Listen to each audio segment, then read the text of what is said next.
Welcome to Ichabod. I am your host, Be Good, and we are taking calls today, and the lines are immediately open.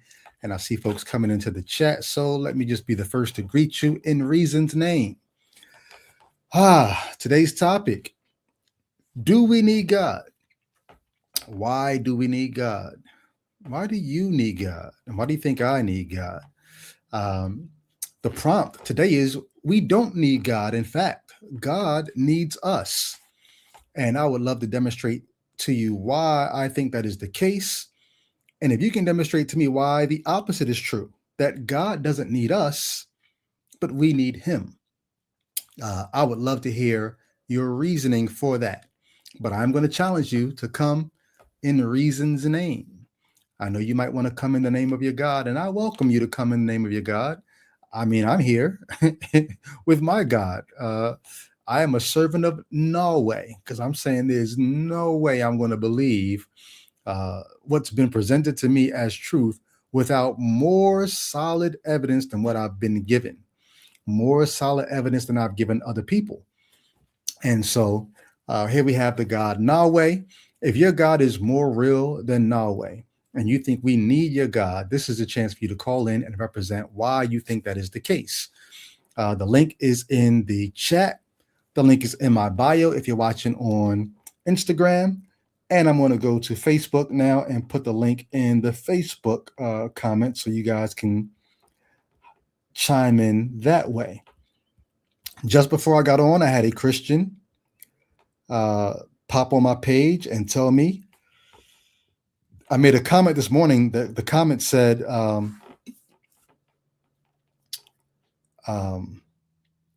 you'll find out when you check, like when you're out of here, when after this life is over, you'll find out whether or not there's a God. And that's the thing that Christians often say to me, like, okay, you can diss him if you want.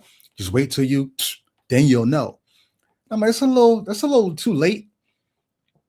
But that's their point to me. Like, no, Brady, once you're gone, then it's going to be too late for you to believe. And that's quite the ruse to tell me I need this thing that I cannot verify its existence until it's too late. But that's the last thing Christians say to me. And I said, it's a weak argument. And then just before I popped on here today, a Christian jumped in the comments and said, well, if that's a weak argument, so is you claiming there's no evidence for God. That's a weak argument. Well, that's not an argument. First of all, when I say there's no evidence for God, that's not an argument. That's a claim. I can demonstrate why I think that claim is true, but that's not even my argument. But if you think you have an argument for your God, or evidence for your God, or a reason why you think I should believe your God, then please pop up. Let me go and post this link on Facebook for folks. In the meantime, y'all know what to do. Come on into the chat and greet somebody in Reason's name. All right, let me do this real quick. And I am just trying out different times here. I normally get on between 3 and 4. Today I got on a little bit later. Not sure what's happening with y'all. Are you on your way home from work? Are you working from home? Are you in the car? Are you on a train listening with your earbuds in? What's happening in the chat? Daryl Williams, salutations. John Perry. John Perry immediately jumps into the chat and says, without us, you get no God or even or even tell humans about God. Truxton, what's happening? Says, hey peeps. Yes. Come on to the chat, say what's up, greet somebody in Reason's name. And while we wait for folks to come in, I would like to give a shout out to all of the Patreon supporters. If you support this channel financially, $5, $10 a month, some who give even more than that, just know I appreciate your appreciation. It means the world to me to know that I am being helpful and useful. Who doesn't want to be useful? You know what I mean? As a human being on this planet. And I've been hearing more and more from people. It's been dope. I've been hearing from people in my DMs on Facebook, people who were fans of my rap when I was a Christian, and they had followed me. I mean, some of them had come to Christ through my music back when I was a Christian rapper, talking about decades ago. And now they've either followed along with my journey as I deconstructed, or some folks like, yo, I was on this deconstruction trail before you. And then when you deconverted, Brady, it was like, yo, that was kind of confirmation that I was seeing this correctly. I wasn't the only one who was seeing this. I've heard from folks who like, yo, I started reading your book and then I had to slam it shut because it was getting to be too much. And then months later, sometimes a year or two later, they go back to the book when they're ready to handle it. And I even say at the beginning of the book, if you're not willing and ready to wrestle with and wrestle for your faith, this probably is not the book that you want to read right now, because it's going to challenge you. And there are some things that once you see them, you cannot unsee them. And so I just know that that's the case. But yeah, what's happening? This is just greetings. Welcome. Come on in as we get ready to talk about this today. And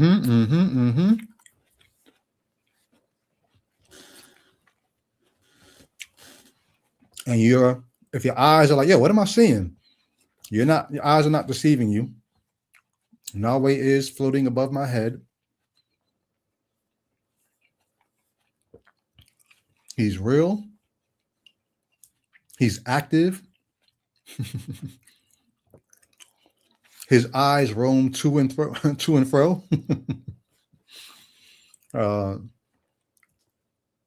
But Yahweh is not looking for someone to devour. Yahweh might be looking for someone to devour. I know in the Bible it says that the adversary roams to and fro looking for someone to devour. Then it says the God of the Bible, his eyes go to and fro looking for someone to show himself strong in. But you read the book of Job and you realize that the adversary and Yahweh are in cahoots. So both of them are roving to and fro looking for people, and they're devouring folks. Not Yahweh. Yahweh is not going to devour anyone. Yahweh is roaming to and fro looking for somebody to impart reason to. So come and get with Yahweh. Yes. All right, we got a few folks watching, some folks commenting in the chat. So here's what I'm going to dive into this today. When I say we don't need God or gods need us, I really do mean that. Without us, there would be no God. There would be no concept of God. Think about it. The earth is somewhere around 4.5 billion years old. That's hella long. The universe is upwards of 13.8 billion years old. So for 8 billion years before there was a planet, now think about that. You don't even get life on the planet till after at least 1 billion and 0.2 something years. So the earth is around before you even, not even humans, just microbial life, right? So for the better part of 8-9 billion years, as far as we know, unless there's life on other planets, maybe there is, but for the better part of 9+ billion years, there's not even a life around. You got to ask yourself, if God exists and if God is the reason for the universe, for the world that we inhabit, what was God doing for 9+ billion years before life sprung up on the planet? What was God doing? What was God testing the planets to see which one could house life?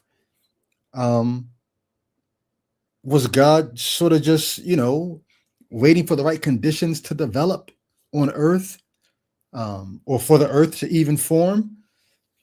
For 9+ billion years. But then before the universe, I can't even say before the universe existed, because contrary to incorrect popular Christian opinion, the Big Bang Theory does not theorize that that the universe began to exist 13.8 billion years ago. The theory is that the universe began to expand from an extremely dense, hot state at that point. And before then, we don't know what was really going on. But let's just say you can go back infinitely. What was God doing? Just being timelessly? Is God time? Like the timeless being, was he wasn't doing anything, because the second he begins to do something, he is no longer timeless, he is in time. So before the universe, if you want to take that version of events, that the God that you worship created the universe 13.8 billion years ago, or maybe 6,000 if you think everything is young, you have to say your God was doing nothing before it created the universe. Because if the universe is the beginning of time, if your God was doing anything before the universe, then your God is not timeless. Your God is in time. So your God had to have been doing nothing before the universe.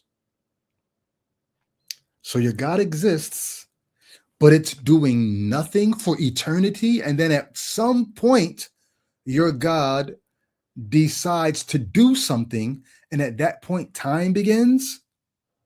It's a little curious. But where do we get the concept of gods from? Think about it. You don't need a God. The God needs us, because I want to try to lay out an idea for you of how we come up with gods. The reason that human beings came up with a God, it really stems from our ability to name things. It stems from our ability to identify things and refer to things. So I'm going to just talk about linguistics for a minute. This is a little bit of philosophy here, and I'm not a philosophy buff.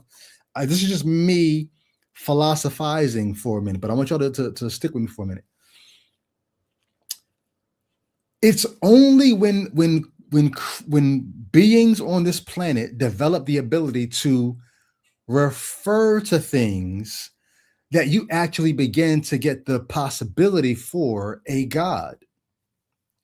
Like before humans, humanoids, hominids, we don't know what other species had the ability to actually have referential speech, right? We know that there are other primates that they have referential speech. They are able to make sounds and calls to identify, hey, danger, and a particular kind of danger. We need to all go up higher in these trees, or we need to all run, or we need to, or there's food over here. So they're able to refer to things and even cause other members of their species to know what they're referring to. They make a certain noise, and somebody else in their species that they've trained themselves to, hey, when I make this noise, just know there's a predator around. So you're able to say, hey, you make a noise, predator. Some of them are even able to say, hey, predator coming from a certain direction, right? It's above us, it's below us, it's behind us. So the idea of referential speech allows you to start pointing at other parts of reality and say, hey, I'm naming something. Let me do my Mr. Biscuit impersonation real quick. He's quick to pick up his phone and say, you see this? You see this phone? You see this? See this pen? Like, I could be thinking of this pen, but my ability to get you to think of the same thing that I'm thinking of without actually grabbing it and holding it up and say, contemplate this, right? I could hold this up in front of you, and if you turn your head, I can move and say, hey, no, look. I can try to cause you to look at the thing that I'm referring to.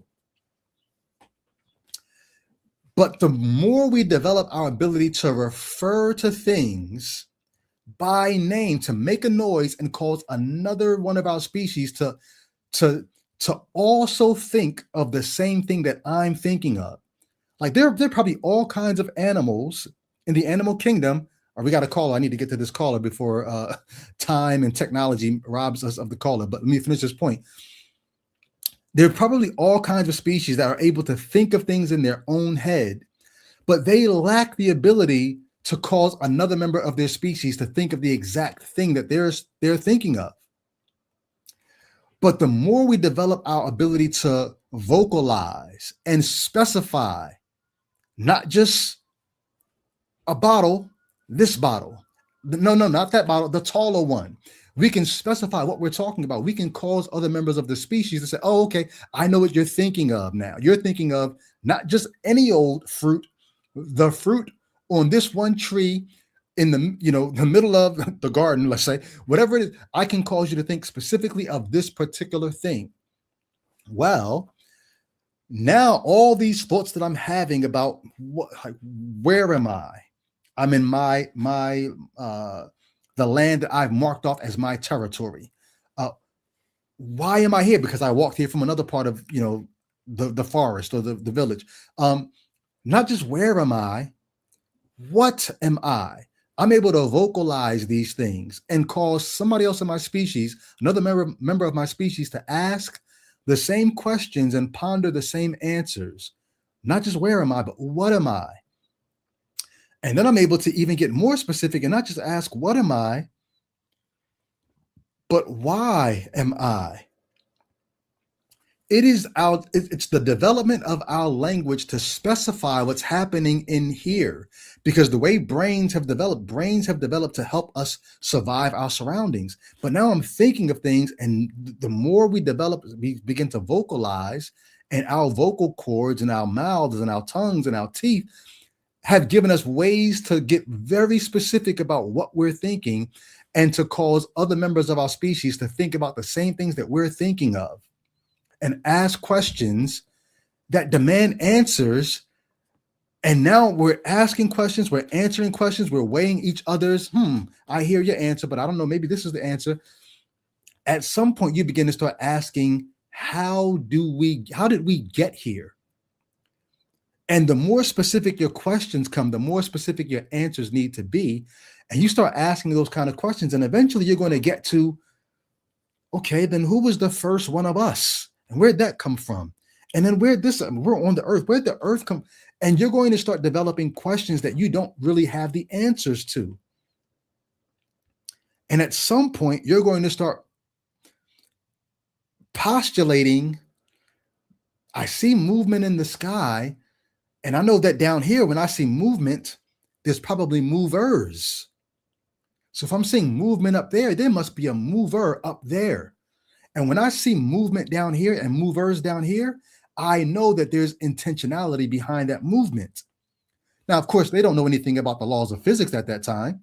They just know a mover usually has intentions. So now if I see movement in the sky, that star wasn't there 3 months ago. It's over here now, but I might see stars shooting. I might see lightning. I might see clouds moving. The same way you see Norway moving above my head. I see movement. That must be a mover. And the thing I know about movers is movers have intentions. So there must be some mover up there with intentions. It's our ability to not just think, but specify to others what we're thinking about that demands answers, so that now we're telling stories about the movers that we perceive to be up there. But if we don't ask the questions, if we don't think the thoughts and ask the questions, and if we don't specify, use our language to specify what I'm actually thinking so that other members of my species can think the same things, guess what we never do? We never invent gods. Gods don't exist until we ask the questions that demand the answers. It is our development as human beings that produced the need for the stories that gave us the gods. The gods don't exist without us. All right. I have much more to say on that, but I'm going to pause and try to bring in a caller.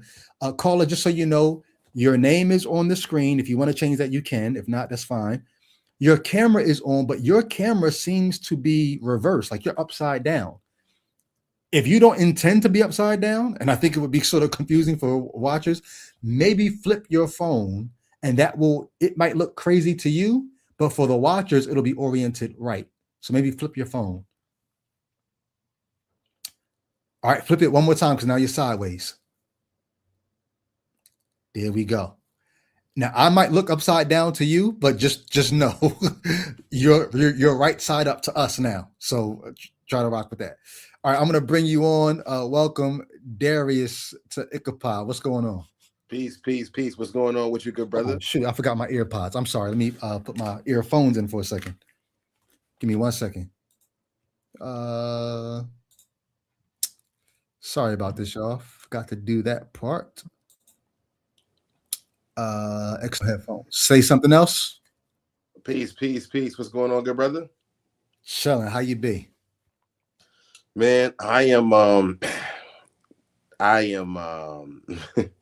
just grateful to be on this call with you first and foremost. For anybody that's like unsuspecting watching this brother is one of the dopest kingdom music artists you've ever heard. Yeah, I Okay. appreciate that. And I and appreciate that. this is my first time Mm, ever in life speaking to him literally like on a call, but I've been following him and his platform and what he's doing with his life now. And I'm just encouraged just to be on the call with you, brother. Knowing appreciate you, man. who you are, knowing your history.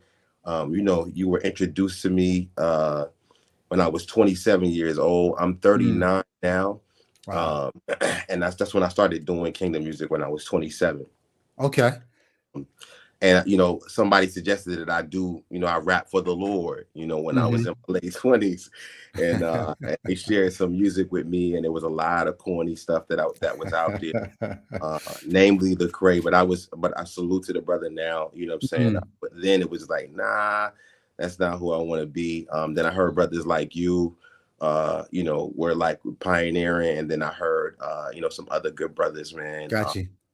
And I just want to just give you your flowers, I bro. appreciate that, man. I sincerely do. I really do. A question for you, real quick.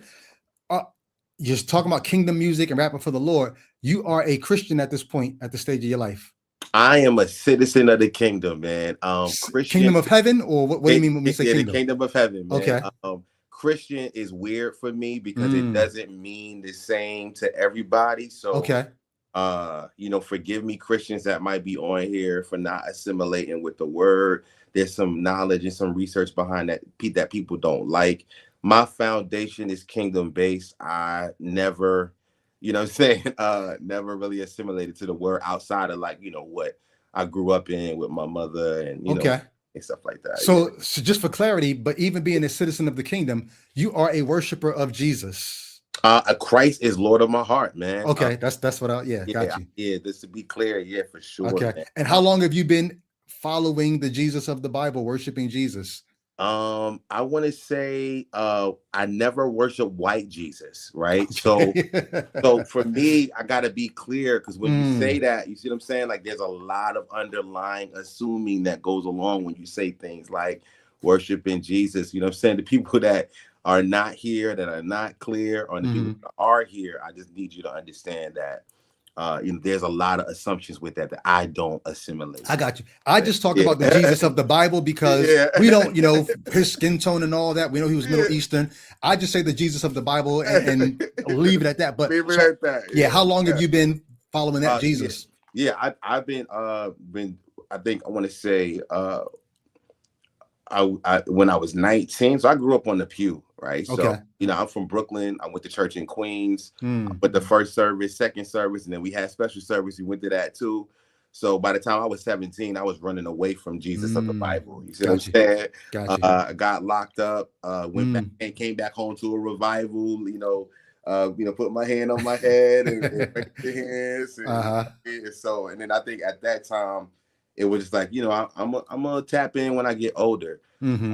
You know what I'm saying? But by the time I graduated college, had a kid, and it really like decided to join like a church of my Mm-hmm. own here in the Carolinas. I ended up coming to school here in South Carolina. Okay. I walked into just church politics and just things that just wasn't solid, right? Mm-hmm. You know what I'm saying? Like from a church culture standpoint. Then I just really just started tapping into like studying What made you start tapping in and getting more serious with it? I heard Miles Monroe teach. Ah, wow. Okay. I heard Miles Monroe Got you. teach. I heard a teaching, and it was the first time that I had heard the gospel in that way. It's the first time I had heard a preacher say, you know, I'm not a Christian, right? You know what I'm saying? And then break it down and then help us, you know, understand that. But you know, that was like 27. So let's just say I put my first project out 13 when I was 27. So let's say 13 years ago that I really started like studying. You know, I'm really good friends with Brother John F. Sells. You know, he's been on your Oh, platform. yeah. Okay. Yeah, we in the same area. He did an interview on my platform. What's your platform, real quick? Thinking Kingdom Media on YouTube. Kingdom Media on YouTube. Yeah. Cool. Yeah. So the prompt for today, we don't need God, God needs us. Yeah. When you see that or hear that, what do you think about it? God don't need you, bro. God don't need you, bro. God don't need you. He don't need me. Okay. You know, I think that I hate that the sovereignty of the Lord is so offensive, man. But so is the gospel, right? You know what I'm saying? I think that when we start trying to explain it, it just becomes a circus, man, within our own minds. You know, because I think me trying to add my own logic and explaining who God is, it's just not beneficial to me and my mental health. Yeah, you know what I'm saying? Now, see, I get that to an extent, but at the same time, we do have a Bible full of at least 66 books of God supposedly explaining himself to us. Yeah, but that is, you know, of course, scrutinized heavily, right? The scriptures, the Bible itself is the most esoteric book on the planet, right? So we have never been able to explain it and understand it, even if we want to say that God is explaining himself. You know what I'm saying? Like, there's so many questions still unanswered, even with me being a mature you know, Christian. So do you believe that the Bible is, do you believe what's the scripture? All scripture is God breathed, is God breathed out? You believe that? Yeah, I believe that. I believe that. But not in the context that there isn't things that have been edited, changed, not without the awareness that there have been diabolical things done to the scriptures for diabolical reasons. So would you at least grant me this, that if that's the case, that God did breathe out all scripture, but at this point, what we have has been, we don't necessarily have the ability to fully trust it. If people have been able to add and edit away and whatever, would you at least? Oh, it's 100%. I would grant you that it's 100% valid. No. Here's the thing I was going to say. Would you grant me? Yeah. Would you grant? Because what you're saying is one thing, but here's what that means when I hit the equal sign. If all that has happened to the Bible that we have, would you at least grant me this, that God has not done as good a job as he could have done to protect what he breathed out? If all scripture is God breathed out, and now we've got this sort of tampered with version, God did not do the best job at protecting what he breathed out. Would you grant me that? Yeah, and I think that it would be absolutely blasphemous to say that God didn't do a good job. But yes, I would grant. So wait, hold on. Yeah. So you're willing to say something that might be blasphemous? Yeah. I'm willing to say something that might be blasphemous. Okay. To say God didn't do a good job and God made a mistake, right? But that's basically solely on the premise that I don't understand it enough to explain it away. Okay. Right. You know what I'm saying? Like, I can't, I'm saying that based on my own limitation, right? You know what I mean? Like, because there are things that have happened and impacted me in my life, you in your life, and everyone else's life, that is really inexplicable, right? But for the good of whatever it is that we are today, right? So if I sat here and said, yo, God, you messed up when you let my brother get murdered when I was 9. He was my superhero, right? But that I know in my soul, this is outside of anything else, I needed that, right? So, and if I say, oh, well, yeah, I said to myself one day when my brother was being mean to me, you know, he's a Brooklyn boy, you know, where you from? You from Brooklyn, right? Like, he was a really tough dude, right? And he was super mean to me. He was 14 years older than me. So like, I said, man, I just wish he would go away. I wish he would die. He was murdered. Mm. Right. I remember saying that when I was a kid. Mm-hmm. Right. And so there's certain things that I feel like we kind of make light of that we need. You know what I'm saying? Like, we need these trials, these tribulations, these turmoils, these bad things to happen so that we can become the people that we are. Not to say that we can't become the people that we are without those things. Mm. Now, is it possible? Because here's what I hear when you're saying that. First of all, it's tragic that you had that experience. Yeah. But one of the things that you realize is that human beings are resilient. Yeah. And in our resiliency, what we end up doing is we can explain things to ourselves in a way that help us to get past those things. Absolutely. 100% agree with you. And on top of that, the to act as if that's not the case, Mm-hmm. and to be able and to not say that I don't have to give God credit for the good things and the thing and my resourcefulness, to say that I shouldn't say it or I can't say that would be that would be intellectually unsafe. Well, but see, here's the thing. Right? If human beings have the ability to tell themselves stories that help them rest with what happened to them. Yeah. Like, there are people who are victims of, I'll give a trigger warning for anybody who's ever been through any kind of abusive situation. Yeah. There are people who've been through situations that they really should not have had to go through, but they go through them. And because they survive, the old saying, what doesn't kill you makes you stronger. Because they survive, and they may even grow stronger as a result. Now they're able to defend against these maybe they take self-defense classes, and maybe they're able to teach other people. And then they can say to themselves, because I went through that, now I'm able to do this. Yeah. But that doesn't mean, I was supposed to go through that so that I could do this. This is just me making the best of what happened to me. Right. Yo, servant of Yahweh is crazy, yo. Hey, look, I'm just trying to help people think through the issues. Yo, servant of Yahweh. Hey, man. Hey, look, yo, the way that you troll is legendary. But listen to me, man. I think that your heart posture towards anything is ultimately going to determine what outwardly happens. I do believe that, as a man thinketh, so is he. You know what I'm saying? Like, I do believe that. You know what I'm saying? So, like, if like the name of my platform, the name of my ministry is Think the Kingdom, right? And that just came from a place of, I'm emptying my cup of Jesus and everything that I've learned my whole life, and I'm allowing whatever is out there, the same posture that you have right now, I had. Right, I came across a case from Christ. I came across the Bhagavad Gita and Krishna. I read the Quran.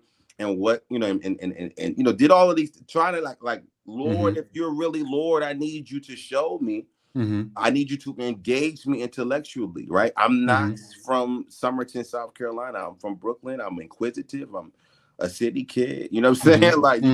Like just jumping around and shouting and singing spiritual songs doesn't move me. I need you to show up in a different way, and so I press the Lord. You know what I'm saying? Like, you know what I mean? In my young age, and what I found while doing that was like, the Illuminati, and I think it really kind of broke through for me, like intellectually when I was in college. I had to, do my dissertation. So I started researching, evils, you know what I'm saying? Like all of that stuff. And you go, the Illuminati rabbit hole is crazy. You know what I'm saying? And I think it's just all of it is just based on your own posture. Say that again. So you here? Yeah, I'm here. Hold, let me finish calling. Give me 1 second. Okay. Why are you so excited? I'm sorry. Go ahead, man. You got too excited, too loud for the crew, huh? Too excited, too loud. Go ahead. Do you need to wrap it up? No, you good. Go ahead. Okay. So I guess one of the things I would like to know from you is, in the same way that you were able to at least admit, hey, the versions of the Bible that we actually have today, there are some things that maybe, man, this is problematic here. This is problematic here. If another religion, you talked about the Bhagavad Gita and Islam and all these things. Yeah. If you found the kinds of problems in their holy books, that you would find in the Bible, the things that would make you say, yeah, obviously it's been tampered with here and this, that, and the third here. Yeah. Would you trust them the way that you trust the Bible? I would say no, because I got to a place where I plateaued. Like, I don't trust any of it. All of it's trash. So how do you know what to? Oh yeah, go ahead. So what I kept seeing was I kept seeing Christ showing up in every timeline, in every story. Right. So whatever version, like I said, like in Indian culture is Krishna. In just some form of Christ just keeps popping up. So it's like, okay. He doesn't pop up in Judaism. Well, it does pop up in Judaism, but on the opposite side of the fence. Yeah, right. So I'm saying the thing that, I mean, if I'm really answering your question, the thing that was like, deciding for me was everybody got a problem with Jesus. I don't understand, like, why everybody don't like this dude. Like, what is it like about Christ that, right? Like, that's what, like, you know what I mean? Like, that's what resonated with me. If Islam doesn't have a problem with Jesus, they just have a different understanding of him. Yeah, well, that's exactly what I mean. It's like everybody's got a different understanding, and for me, that equals problem.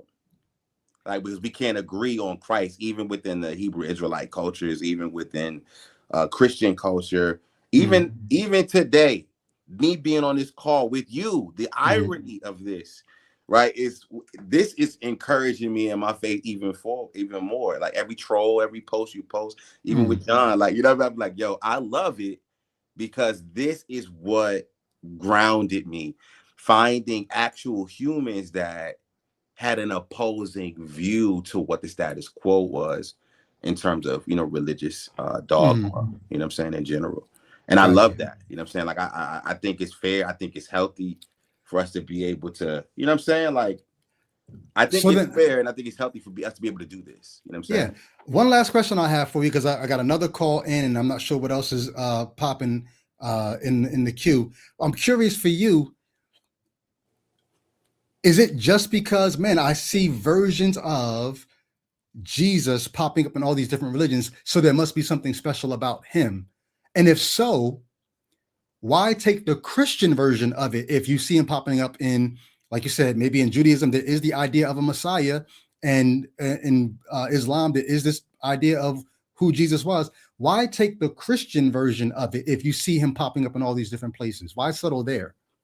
It is not even a settlement there, because the Christian version of it, when you say Christian version of it, because I'm sorry, the New Testament version of it. It's like New Testament, Christian version, it all lands as white Jesus and white evangelicalism.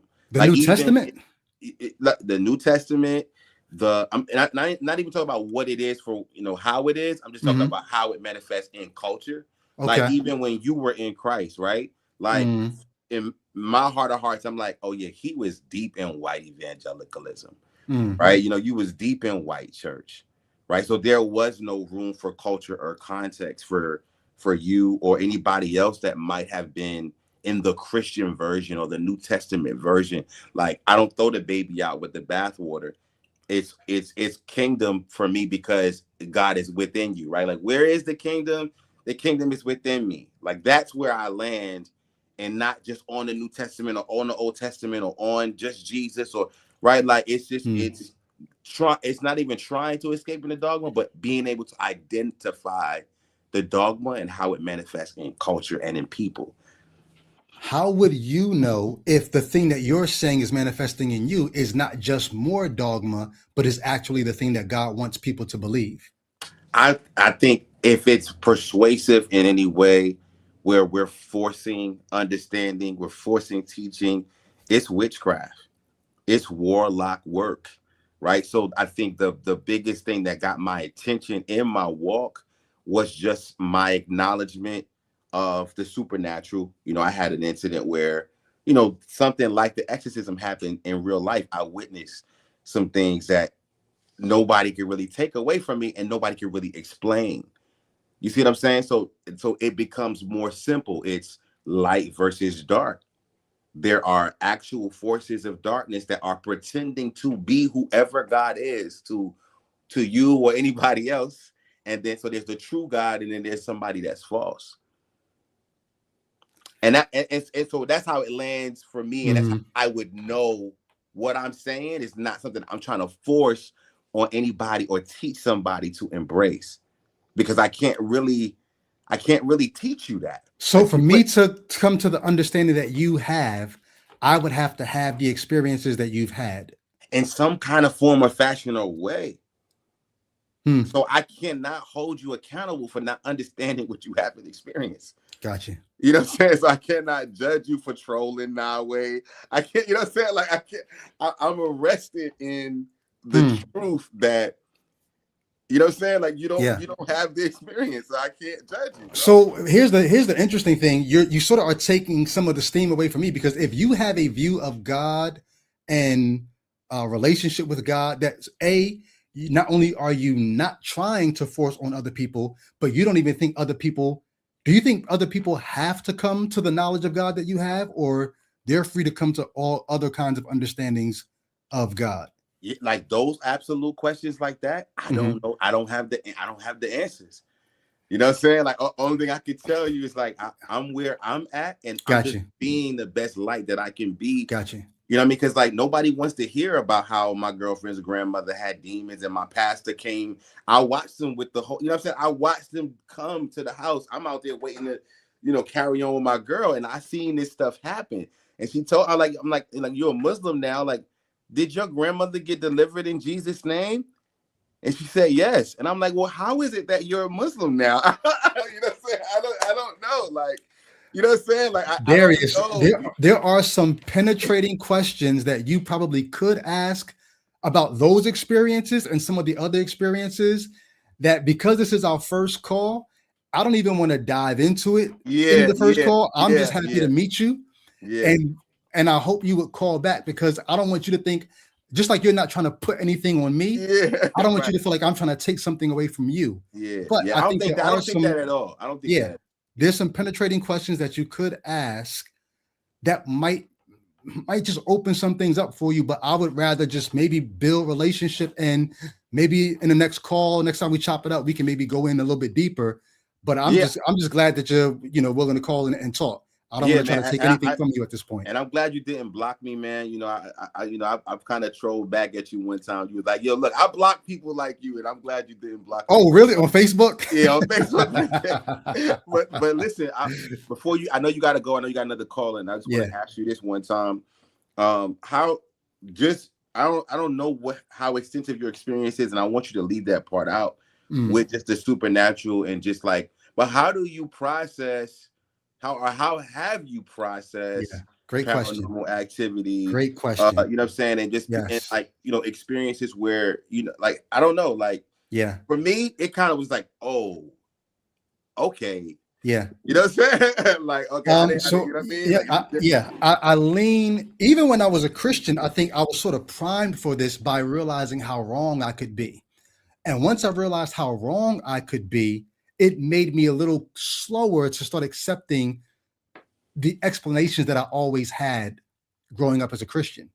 So I always talk about this, everybody's had these experiences of sleep paralysis. You've heard the term before. Yeah, for sure. Right? For sure. Did you ever, before you knew the term, maybe even still after, did you ever spiritualize those experiences of sleep paralysis, or did you always know it was nothing spiritual? Nah, down south they call it the hag. When the hag would get you in your sleep, right? And then for me, it was just all fairy tale stuff. You see the movies, the exorcism, stuff like that. So all of that was just, all of it, going to church, you shouting and jumping and stomping and carrying on. Like none of that connected with me. Got you. Okay. But you know what I'm saying? But when I was go ahead. But when my girl told me that her grandmother had superhuman strength. Her eyes blacked out. She wasn't answering the phone. She was spooked out. She wouldn't talk to me. You know what I'm saying? Like, Mhm. and it wasn't like she was like a mental health patient, and not like her grandmother's dead now. My pastor is dead now. Like, this experience actually happened. I never like questioned it at the time. I just respected it for what it was Mhm. because I knew what it was and I saw what it was, but then I confirmed what it was after. Got you. You know what I'm So, saying? so, That's what, you know what I so mean? for That's, me, I grew up in churches where people were catching the Holy Spirit and falling out. People were getting hands laid on them and getting delivered, and I saw all that. I never thought to question it. I just saw it. Then when I became a Christian, I participated in some of it, like the speaking in tongues and all that. But I realized, like, wait, I'm choosing these syllables that are coming out of my mouth. And here's the wild thing: nobody in here knows that I'm doing that. Like, I wasn't trying to lie to God or fake it. I was just trying to do what I thought was the spiritual thing. This is when I was a very young, very new Christian. right. So it felt like witchcraft manipulation. Well, no. It didn't feel like it. It just felt like they all have the spirit and I'm trying to get it. Let me just get the ball rolling and see if I just, start my feet running, maybe God will just kick in and take over at some point. But while I was doing that and I was just making these syllables with my mouth, I know I'm frozen. I'll unfreeze. There I go. Yeah, no, you good. I'm making these syllables, just waiting for the Holy Spirit to kick in and take over. Before I felt the Spirit kick in, there were people in the congregation translating my gibberish. And I'm sitting there like, no, don't translate yet. This is just me. I'm waiting for God to kick in. Don't translate yet because you're going to ruin it. You're going to. But no, they didn't know I was just trying to get the spiritual ball rolling. They were like, oh, we're doing a thing. The Spirit's moving. And then thus says the Spirit of God. Da, da, da, da. And I'm like, okay, they're translating my gibberish. What does that mean? There was a time when I tried to speak a word of knowledge when I first started doing Christian rap. I was in a rap group called the Righteous Gang. And we did a show at Cheney College up here in Pennsylvania. Okay. And we called these people up to the front. And the woman who was over the whole thing, like, it wasn't even something that I was into doing, but she charged my rap group with, hey, I want y'all to speak over these people's lives. I'm like, okay, I've seen this happen before, and I'm trusting the Spirit of God to use me. So this woman comes up and she's in front of me, and I try to speak a word of knowledge over her, and I could see in her eyes, she was like, no, like wrong, like you're getting it wrong. But I'm just trying to do the spiritual. But there were some people who that would happen to them and they would just go with it. Like, okay, I guess this is what the Spirit of God is doing. So because of that, I always had a little bit of a doubt or just skepticism, like, I don't know. And so I became one of the kinds of Christians who always had that was like my year one Christianity, right? But from that point on, I always became I became the person who was always a little skeptical of, I'm going to need it to be a little more sure before I call that the Spirit of God at work, or before I call that a demon in somebody's life. Because how do I know what a demon looks like? The closest I can come is I can read the Bible and see what Jesus has supposedly cast demons out of people. Right. And in that, you don't get any sense that people's voices are changing.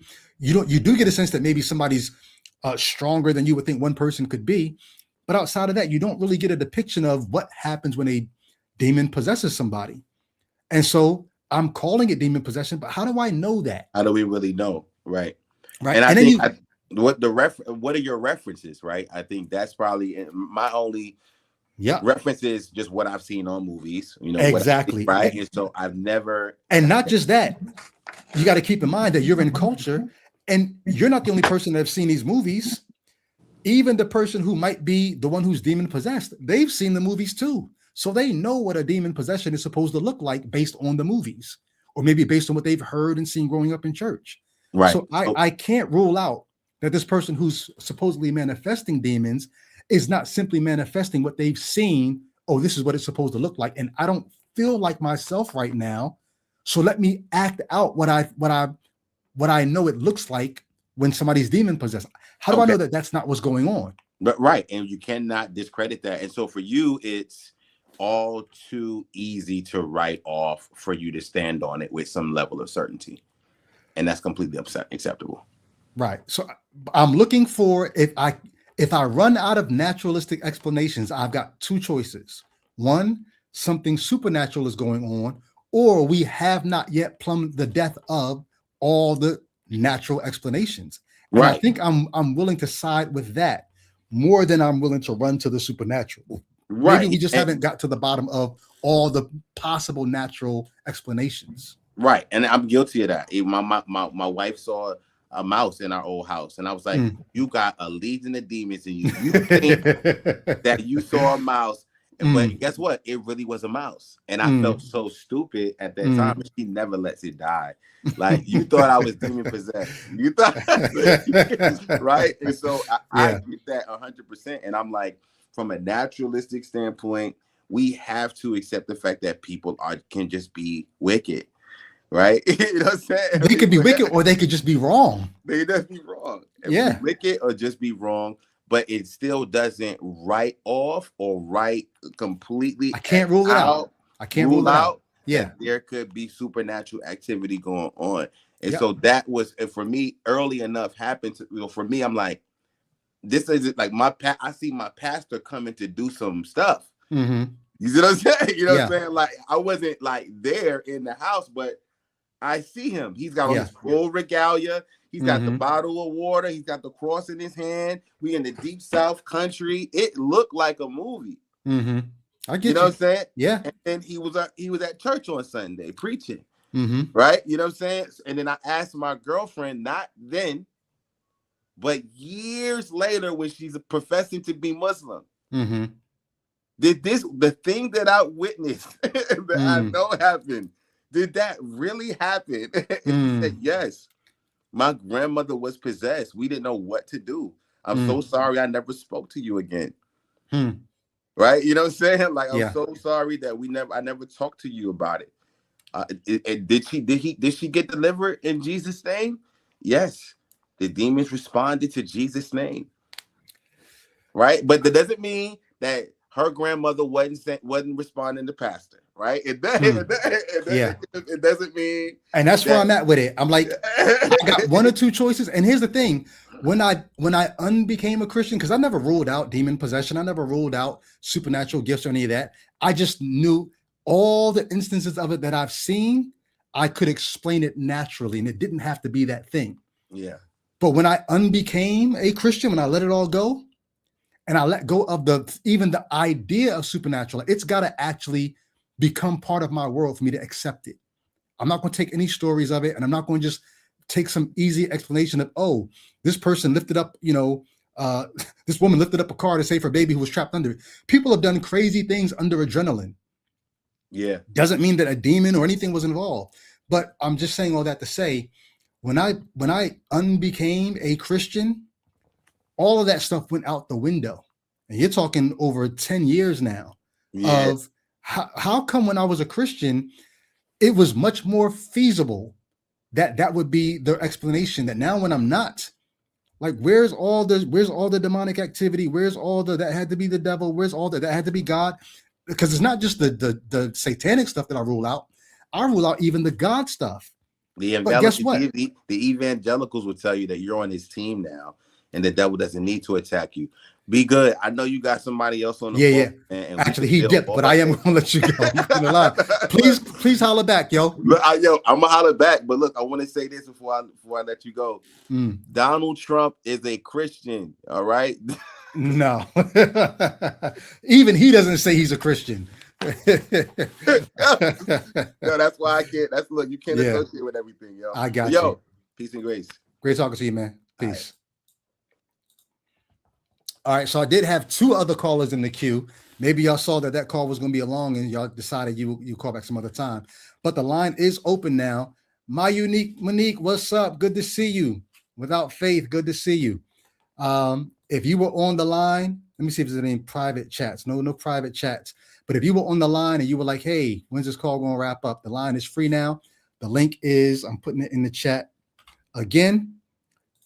If you're on Facebook, it's the top comment that's pinned. If you're on Instagram, check my bio. It is there to call in. So yeah, that was a very interesting call. I appreciate, like I said, I'm not really here to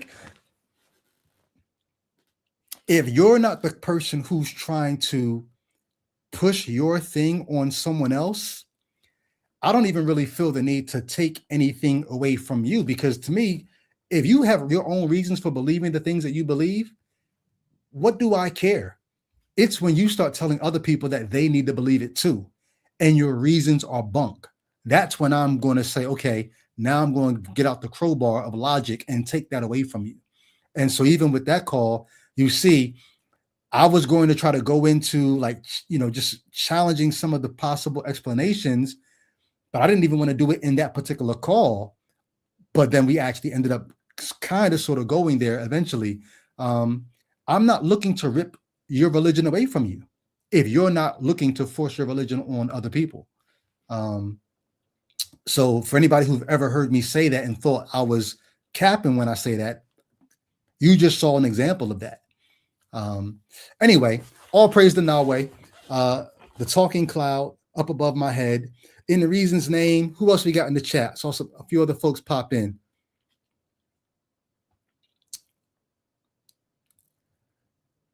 Captain Caveman says, God is just a concept. Indeed.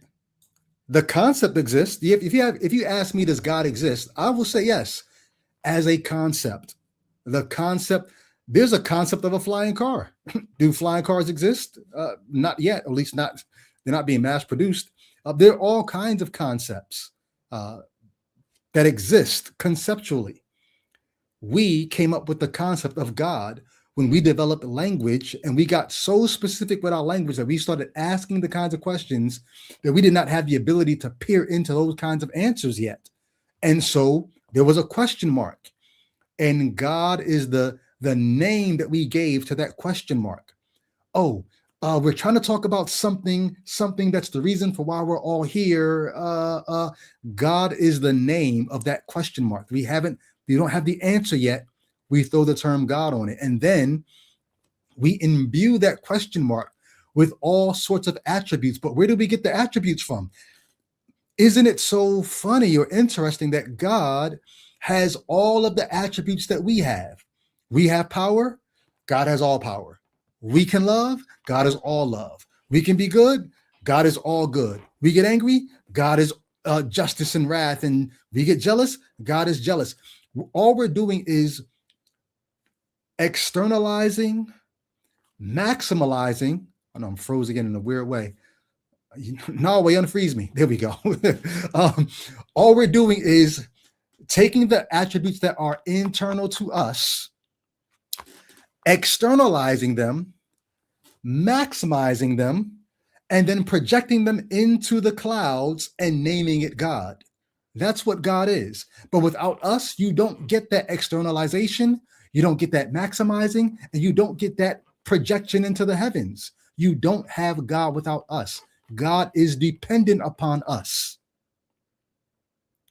But we do not need God. That's the other part of the conversation that I was going to get into with the last caller. Is one, God needs us. God doesn't exist without us, but we existed without God before we came up with the concept. Why do we need God? And if you're out there and you want to call in and explain why you think we need God, this is your chance to call, because the lines are clear. The link is in the chat, top comment on Facebook, bio on Instagram. And I'm going to enjoy some fruit in the meantime and see what you guys are saying in the chat. If you have a comment you definitely want read, or a question you definitely want read or addressed, super chat that thing and I will make sure it gets addressed.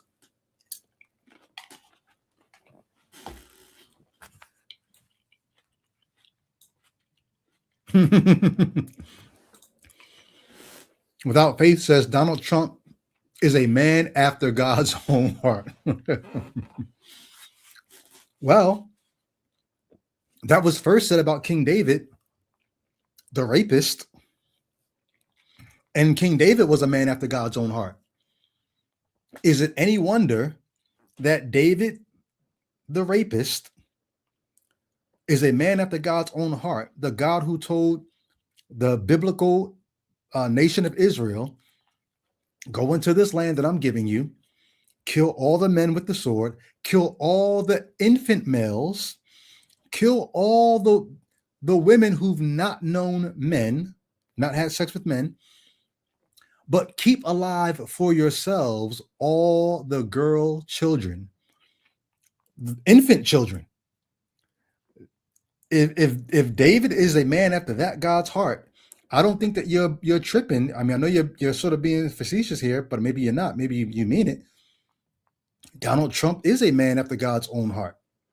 What does Donald Trump do that Bible God is not guilty of?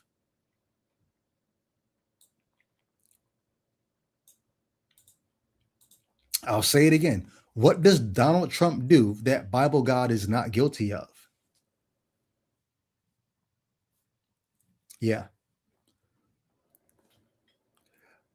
What's up? We got a Deconstruction Zone member here. Let me get the name right. Lancelot Cockblocker. Yo, what's up? Thanks for sliding through. Great to see you here. If you were one of those callers who were on the line, sorry I took so long to get to you, but please call back. Hopefully you saw as you were watching, I don't bite people's head off. I'm not going to try to disrespect you. I'm not going to curse you out. You're going to get a chance to talk. I'm not going to be cutting you off. I'm not going to let you cut me off either. We're going to have a dialogue, and we're going to see if we can get somewhere together in reason's name. Praise be to Yahweh. So please call back, or anybody else. Matter of fact, the door is open. If you are a theist, you can call in. But if you're not a theist, but you are an atheist, you can actually call in if you just want to call in and say what's up. Maybe speak on anything that you were thinking on the last call or what have you. You can just check in real quick and then tap back out. No pressure. And I'm going to stick around for a little bit. So even if the calls are slow to come in, I will, just, kick it for a few, throw some things in the chat. We can chop it up.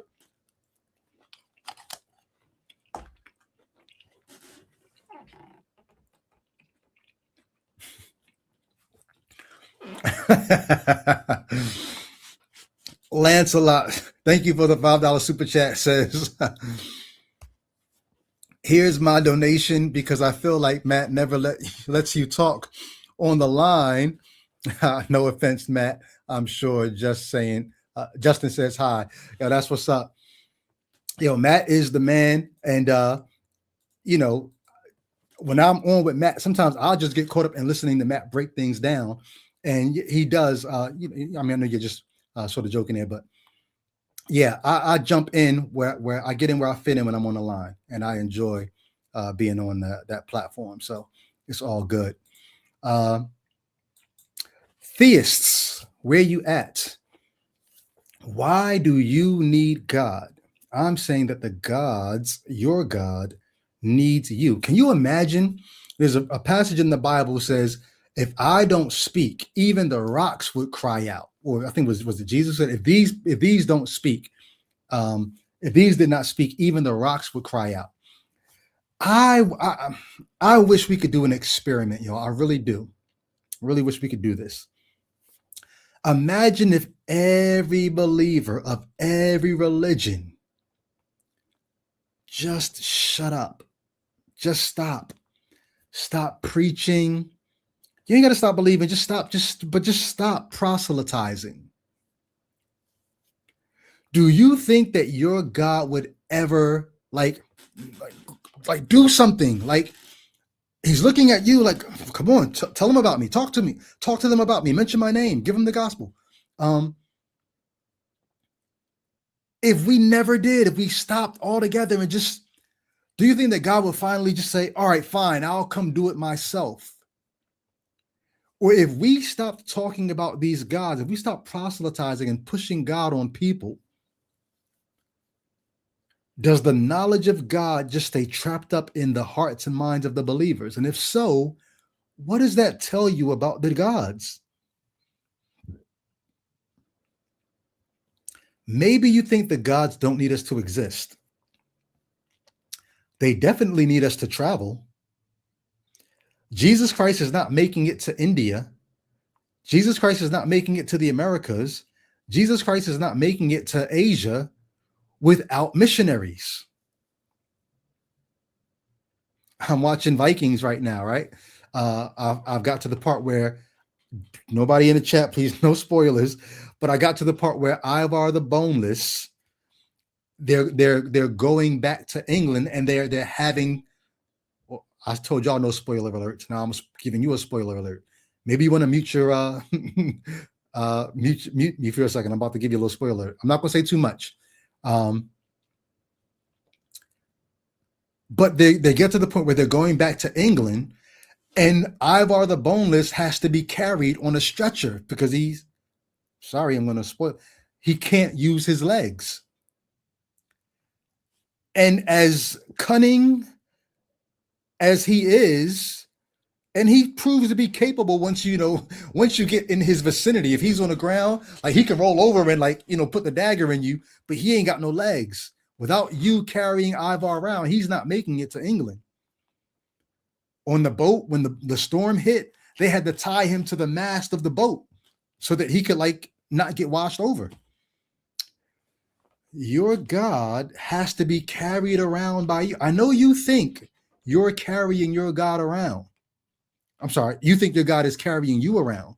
No, you're carrying him. I talked about this yesterday on the live. The footprints poster, right?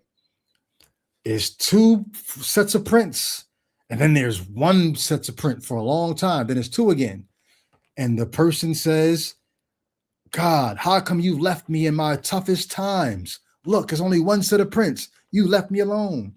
And God supposedly says, "My child, when you see that 1 set of footprints, those aren't yours. Those are mine. That's when I carried you." Guess what? No, you've never seen God's footprints. It's always been your footprints. Even in the times when there have been 2 sets of footprints, you know what that was? That was you walking the road and then going back to add another set of footprints and say, "Oh, that was God." That's you doing the mental work to say, "Oh, here's where God was. When this coincidence happened, that's when God came in. That time when I got sick and I said a prayer and a couple of days later I got better." That's you doing all the gymnastics to give God a set of footprints because he's got none of his own. All the footprints are yours. The time when there's 2 prints and the time when there is 1. It's all you. It's all us carrying our God. And if you think I'm incorrect, guess what I'm going to do? I'm going to post the link in the chat so that you can call in and tell me why the gods that we've invented, I'm saying we've invented them, you can call in and tell me about, no. They don't need us. We need them. Why do you need Jesus if you're a Christian? Why do you need Allah if you're Muslim? Why do you need God? And if you think you need him, you probably think I need him too. And I would like to talk to you about why I don't need your God. Why, after going around the world for 30 plus years, convincing other people, you need what I have. You need my God. Why I've spent the last 10 years, y'all talk about Matt in the chat. Matt's email is sans deity. That's what I've been for the last 10 years. Sans deity. No God. I was still, this is the crazy part, I was still part of a prayer group. Shout out to any of my my Christian accountability group partners who, from 2014 up to 2021, I was in a Christian accountability group with 3 other people. And they did not know until I was ready to deconvert. They did not know that entire time I was doubting, I was wrestling, I was living a secret life of like all kinds of sin, and I would find safe ways to confess it. I would never confess it fully. I would find the Christian acceptable ways to confess the sin that I was living in, because I was putting God through the test. I was trying to see, does God ever do anything to pull my card, to expose me? Is he going to drop a word of knowledge in somebody's spirit? Like, yo, say this to Brady so that he knows I see what he's doing. I was sans deity for about 10 years. Now, granted, some of that time I didn't know I was sans deity. I thought for sure, even though I was putting God to the test, he's bound to pass it. He's going to show up. He's going to check me at some point. He's going to, what does the Bible say? God chastises. He chastens those whom he loves. At some point, God's going to chasten me. After a while, I was like, yo, where's he at? I was sans deity before I actually knew I was sans deity. But at some point I realized I am sans deity. Like, yo, this is crazy. Like, I am gone. And I couldn't even explain it to myself at that point. I just knew I've got no reason to believe this. And I'm holding space. I'm trying to give God room to check in and give me a reason. But I knew I don't have a reason to believe this. I don't know how to communicate it. I don't know how to explain it. But I don't have a reason to believe this. Last thing I'll say before I shift gears. 2014 to 2021, I knew I didn't have a reason to believe it. I didn't know that I had reasons to disbelieve it. I had reasons to question. I knew that my doubt it felt valid. It wasn't until 2021 that I began to get reasons to disbelieve it. I just knew I had run out of reasons to believe it. I couldn't trust the Bible. I didn't know how to demonstrate it. I just knew I can't trust this. 2021 is when I began to do the work. And I began to, now I can vocalize, I can articulate my reasons to disbelieve it. Deconstruction is a long process. It's not as simple. There are people who come to me now and they're like, Brady, in 2014, if your foundation cracked, why didn't you just leave then? It's not that simple. Your faith cracks. You have questions.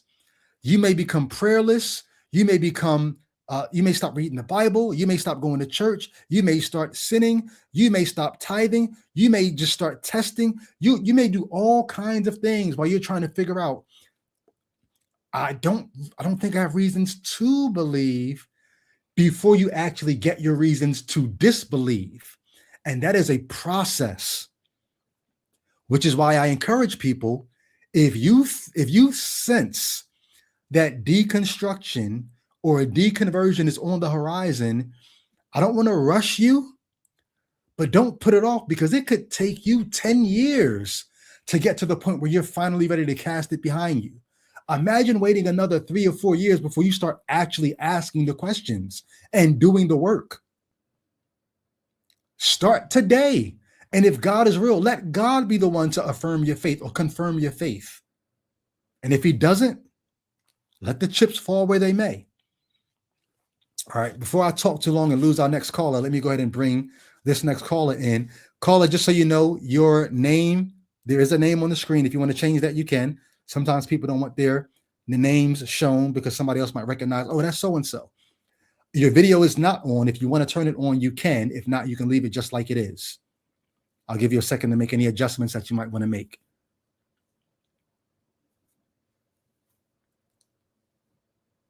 All right, I'm going to bring you onto the screen.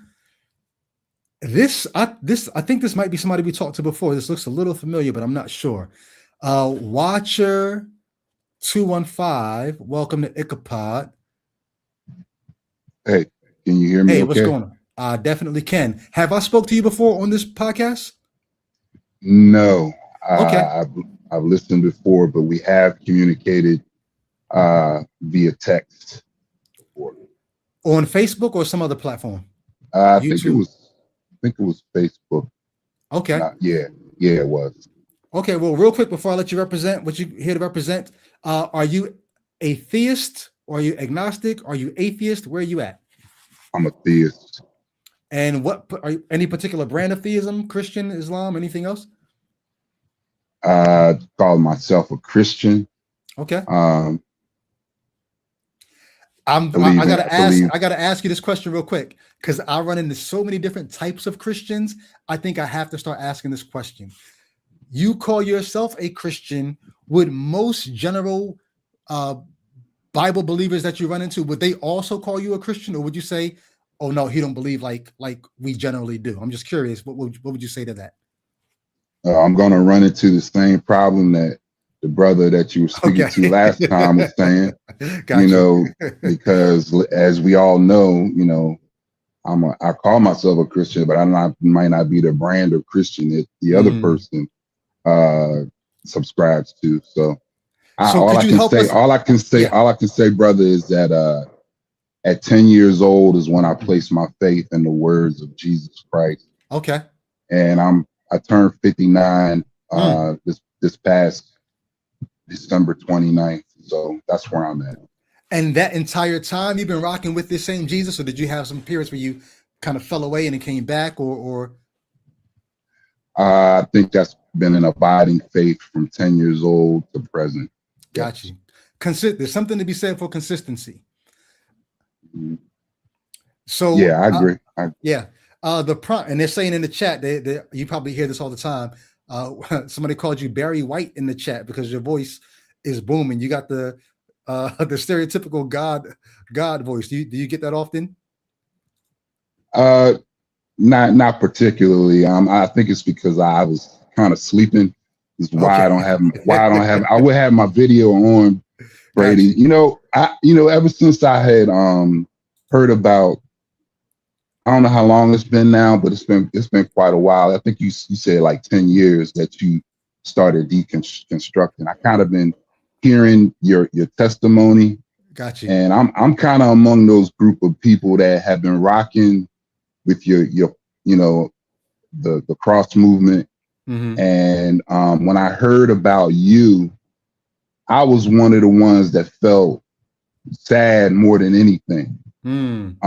So because I felt a brotherhood, felt a connection with you, and I respected your craft. Like just like the other brother said, I'm a hip hop head. I'm from Philly also. Okay. I was wondering if the 215 was a Philly connection, but okay, that's what's up. Yeah, absolutely. Yeah, I'm still here. Yeah. I'm here trying to take care of my mother at this time. We're kind of taking care of each other. Yeah. Anyway, but yeah, that's primarily. And I reached out with some other believers, and I was like, and there was a particular young lady that said she knew you, and I was like, man, I really want to connect with that brother because my heart is because after I heard your testimony or the things that I did hear from you, Brady, I was like, well, what remains? I know something has to remain from everything that he's cutting loose. Like I know he rocked with his like that spirit of love that I felt just hearing y'all together and what y'all did out there with the music. I'm like, yeah, all of that, man. Like, and even to this day, I'm referencing. Like, I know you at some point, and this is with my communication with you, which was on Facebook. I was giving you props. My daughter, who's 22 years old, is currently in the modeling thing, and she kind of does the little model thing in New York right now. And I heard that song you made about pyramid scheme. Oh yeah, and yeah. That thing hit me so hard, man. And I was like, man, this is and see. Regardless of how you deconstructing and everything, the realness I felt hearing that song, even sharing that song with my daughter, I can't deny that, and I feel a realness in the spirit. I know I'm using Christianese right now when I say in the spirit. See, I can't let go of the spirit that I feel. When I say spirit, I think that's people talk about truth and reality. I feel like the spirit of a thing is the reality and the truth of a thing.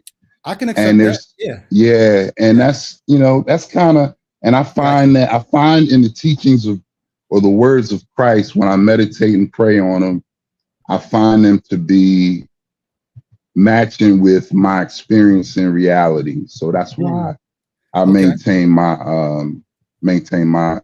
confession of faith in Christ and his word.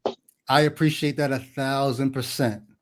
So let's talk about the prompt then, right? The prompt for today's episode is, we don't need God, God needs us. And I've been talking about this for the last, we've been on. Hey, has my mic messed up? Nobody said my mic. Let me just do the thing real quick. Give me 1 second. Let me change my mic.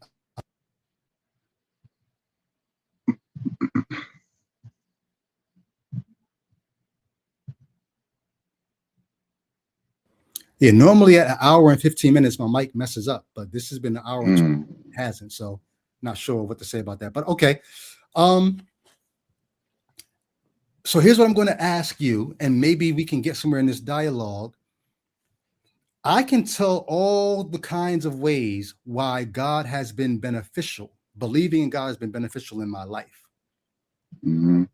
But what I have to also reconcile that with is, just as beneficial as God has been in my life, this particular God that I believed in, other conceptions of God have been just as beneficial in other people's lives, which makes me say, then it's probably not the God. There's probably something that the God concept is doing, just like it did something for me.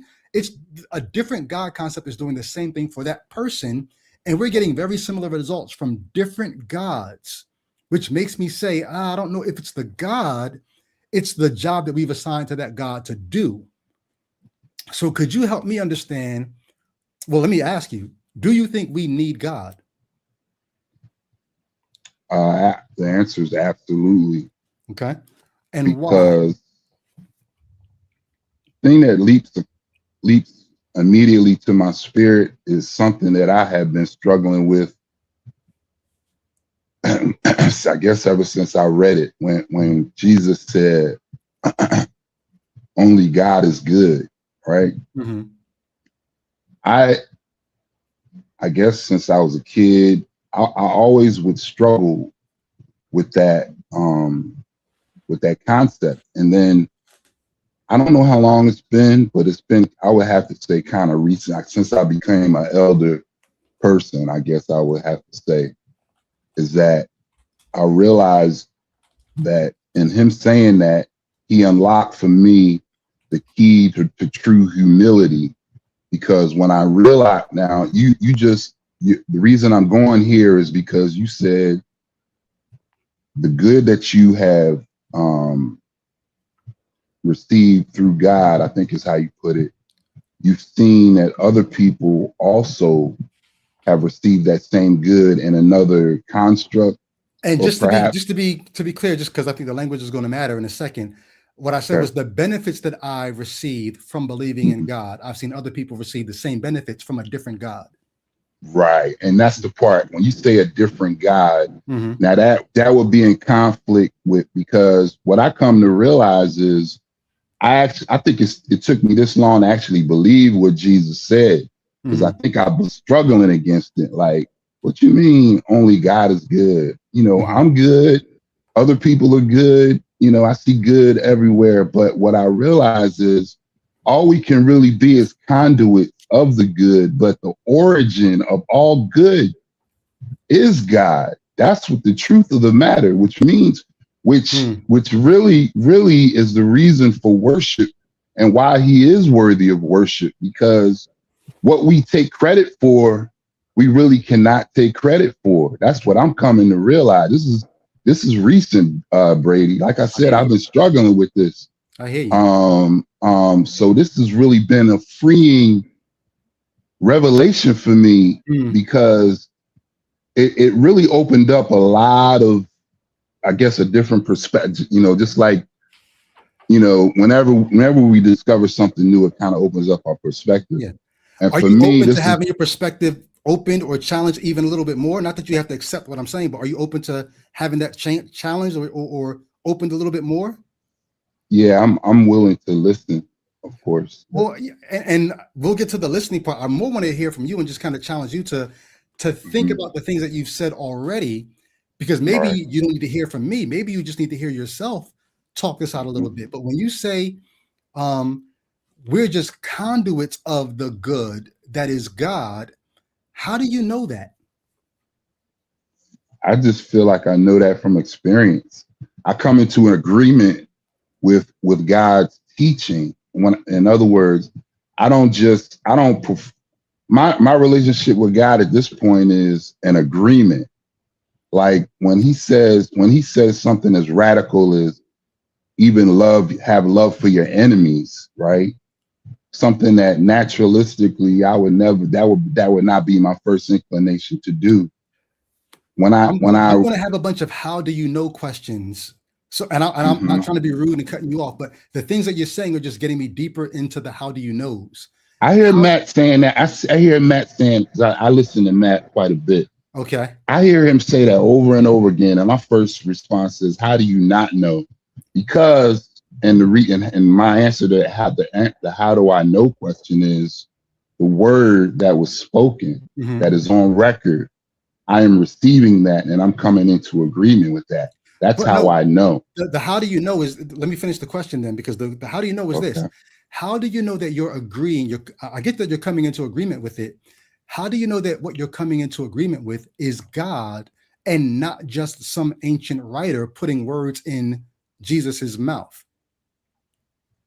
I think it's the fruit when I actually implement agreeing and walking in obedience to that word, the fruit of love and the spirit of love that I experience with the people that I'm interacting with confirms for me the source, the goodness and the fruit of the spirit that happens as a result of obedience to his instructions, confirms for me that it is in fact God, that this good God is confirming through what I'm experiencing. Like I'm using my experiences and my interactions in relationship with people.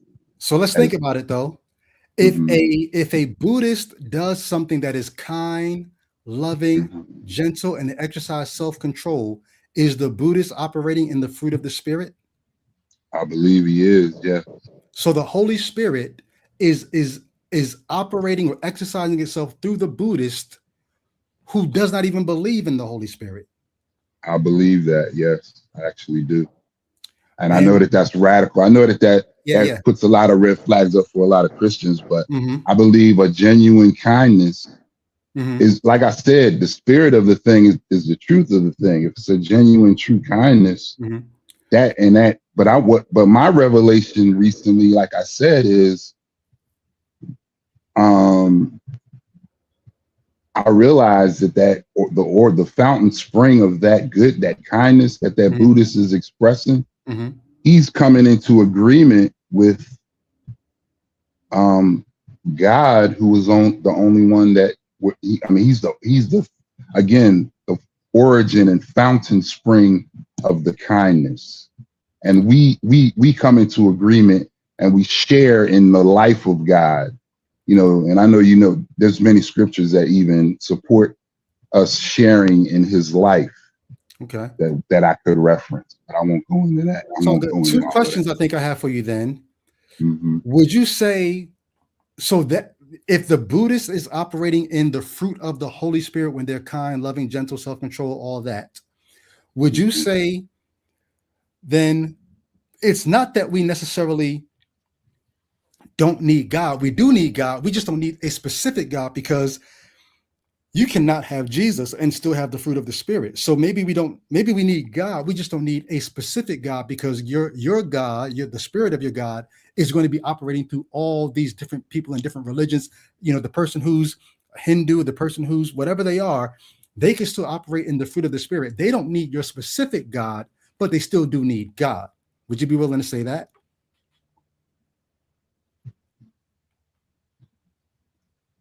Well, I if I'm trying to make sure I'm understanding what you're actually asking me. Let me say it a different way just to make it a little more clear. Okay, yeah, go ahead. If other people of other religions, because in Galatians, I think it is, we're told that the fruit of the Spirit is, love, patience, self, all these things. Mm-hmm. But if people who do not have the Spirit of your God can still do those things, then they don't necessarily need your God to do those things, but it's still God doing it, still God's Spirit. So they do need God, just not your specific God, because they're getting it without going through your conduit of Jesus Christ.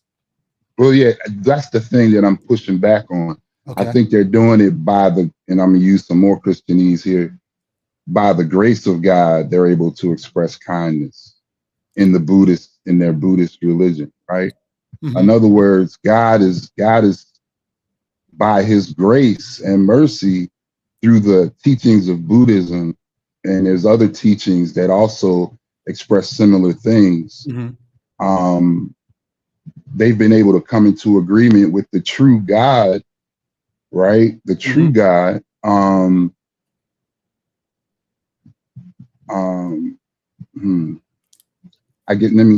gonna say something that I came to a crossroads one time. Also, I was pondering this. Mm-hmm. You know how it says that Jesus is the only way to God.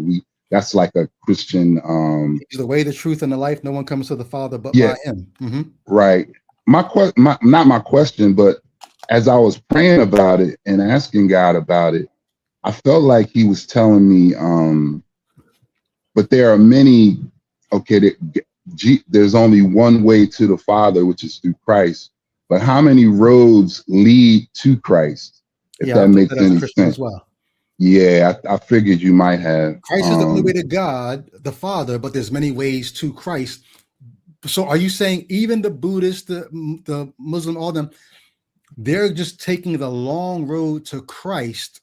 Like, what if they die in their beliefs that Jesus is not the Son of God? Would you still say, but they still had the love, patience, self-control of the Spirit. Therefore, they still took the road to Christ. They just don't know him by that name. Like C.S. Lewis would say something like that. I couldn't see Christ saying to them, "I never knew you," when they operated in kindness or love and patience. Then, is the gospel of Jesus Christ a superfluous message? Like, you don't necessarily need to preach that for somebody to live the kind of life God wants them to live, to come to the Spirit of truth. You don't necessarily need the gospel for that. People can get there all kinds of ways. Well, I think we do, Brady, because it's so dark and it's so because lies do exist in the world, and there is a dynamic tension that I experience daily, that others, perhaps will not acknowledge, of course, but this spiritual realm is real. It is active, and there is an opposition. There is a definite opposition. Just like there's kindness in the world, there's cruelty in the world.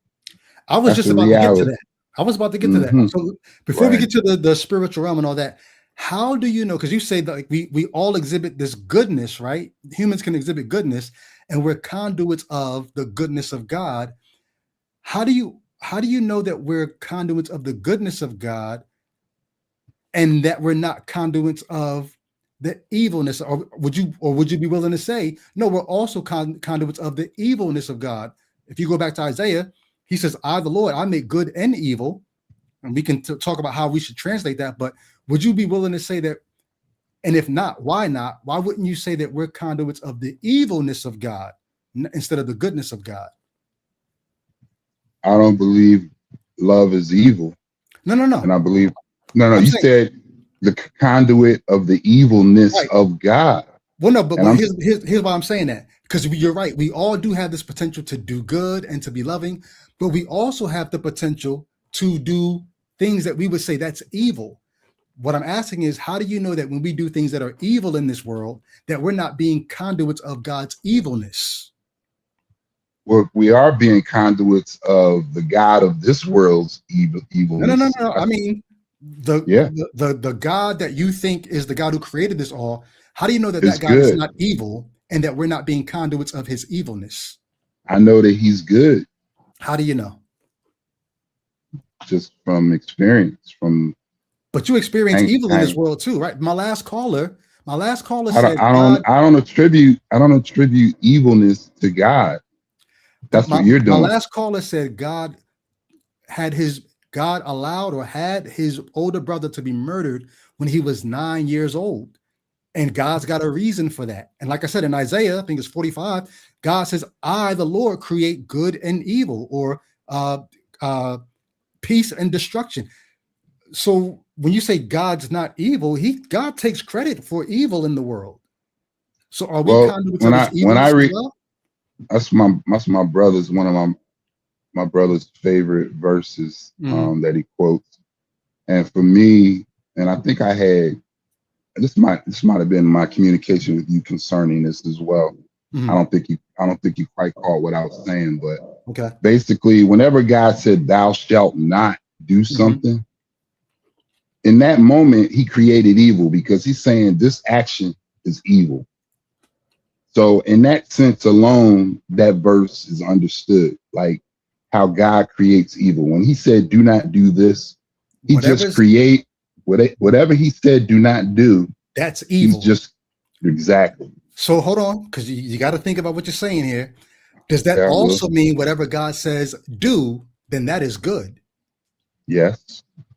So when God says, go into the land of Canaan, put to death with the sword all the men, all the male infants, all the women who've known men by lying with them, but all the young women, the women children who've not known man by sleeping with them, take them for yourselves. God said, do that. Was that good? If God said to do that, then it would be, because love would not contradict himself. But there's a question whether or not, because all of us in our minds are thinking, well, them dudes just wanted to hit them young girls, and so they might have slid something in that passage so they could have their way, which is, a possibility. That could be the case. I don't know, but what I do know is, go ahead. Yeah, I think a lot of people kind of really lean in hard with that interpretation. But my thing is, this whole, from 10 years old, when I first started this relationship, and that's what I call it, with God. So this is a person that I'm talking about, and I trust this person.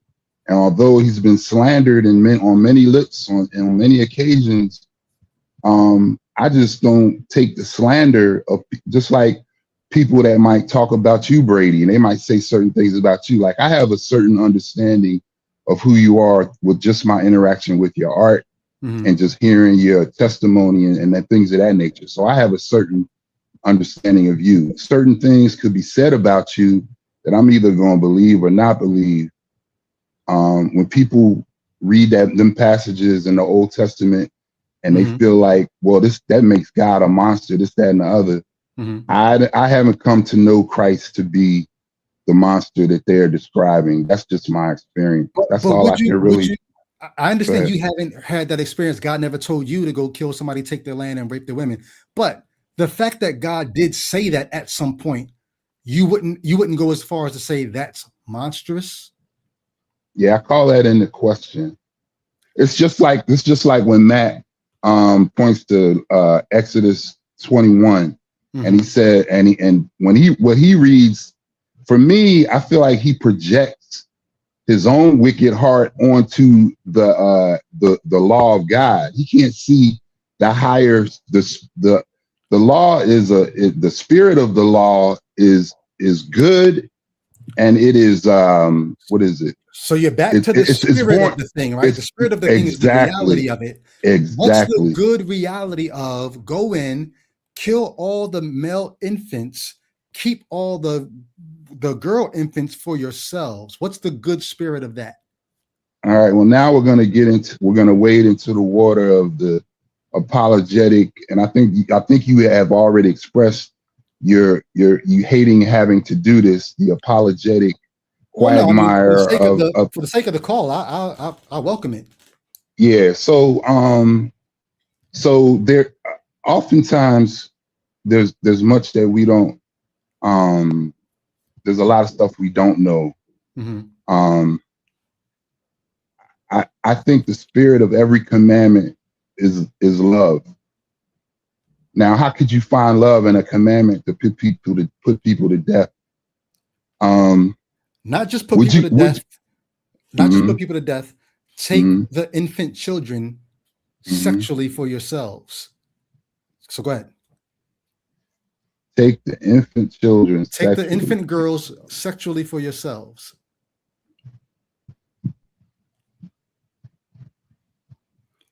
So, and that has to be what the text is saying, because the women that they're killing saying for them to take them as wives for themselves, right?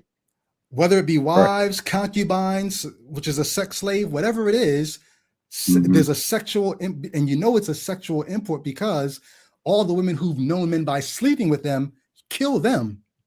The ones who are pure sexually, take them. What's the good spirit there?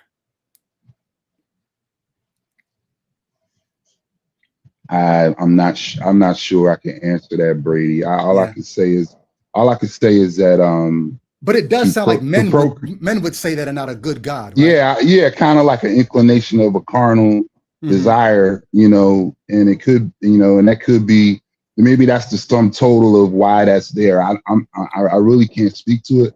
All I can speak to is my experience in the character of the God that I know. He got his act together by the time he started dating you. Right? He was a joke back then, but by the time I just don't think that. I think that although many people want to take God to court, when they get to court, it's going to come out. It's going to be really shameful, unfortunately, because a lot of the things that we feel so strong about right now, that how we can indict God on this particular passage or another, we're going to be so ashamed of ourselves when the truth comes out. That's kind of how I'm leaning. I'm not leaning towards you're giving God the benefit of the doubt is what you're doing. Okay, you have doubt, but you're giving it you're taking it the opposite way. Okay, my question is why. I'll grant you.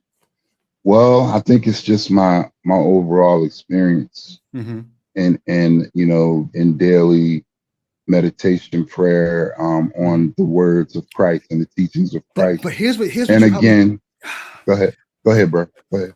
But your daily meditation, guess what you're doing?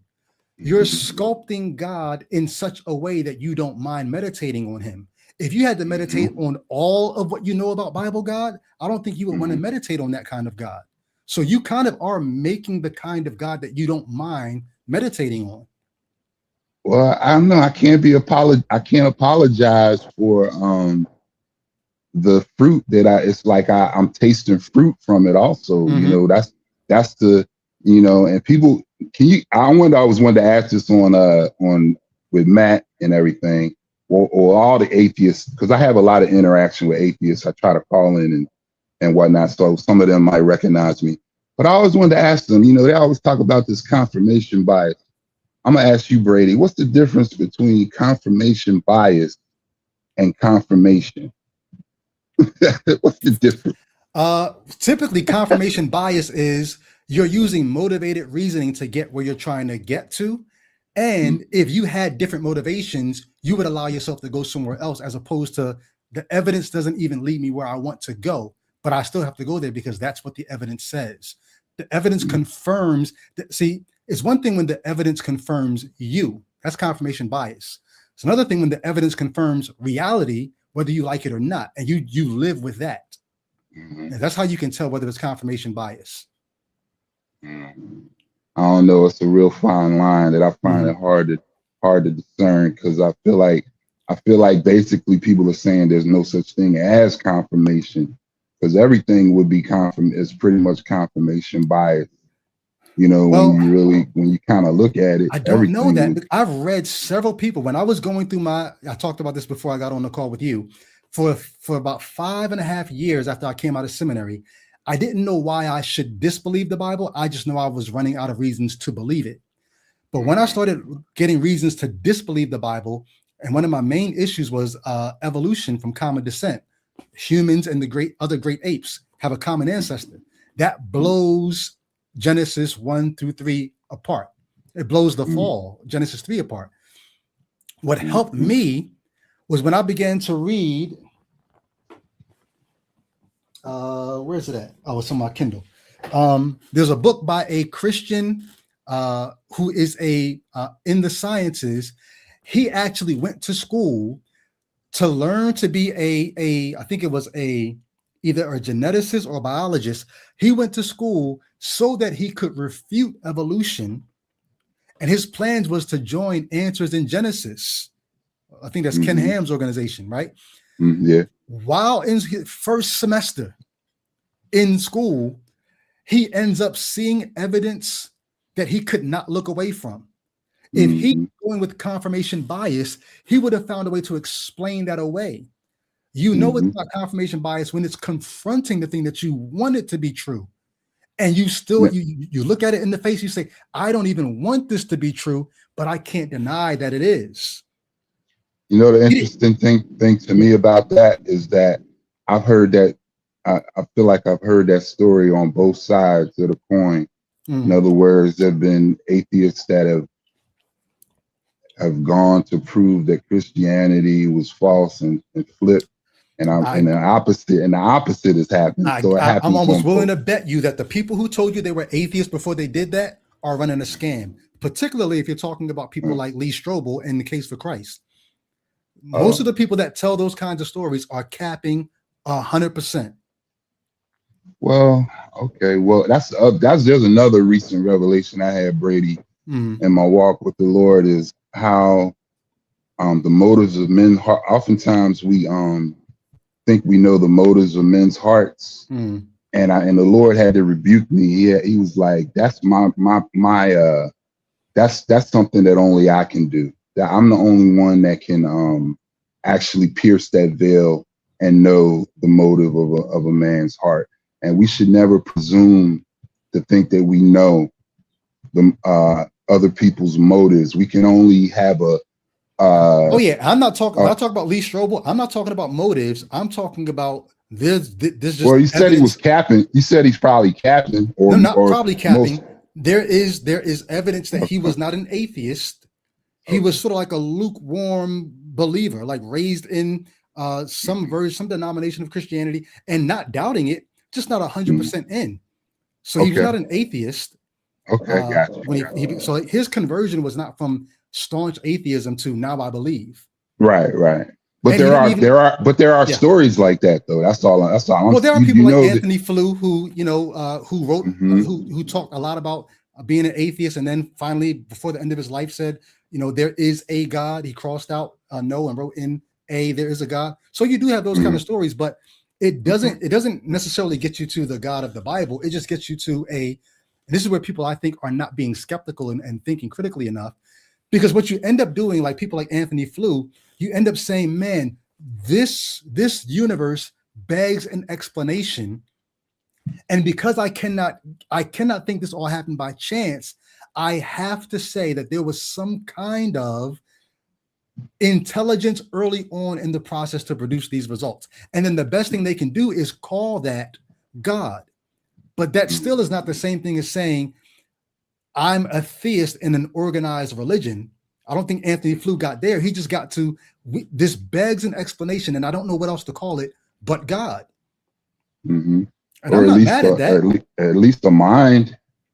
I mean, my thing is there must be a mind behind all of this, and I know it ain't my mind. Yeah, I feel you. Hey, but look, I mean, yeah.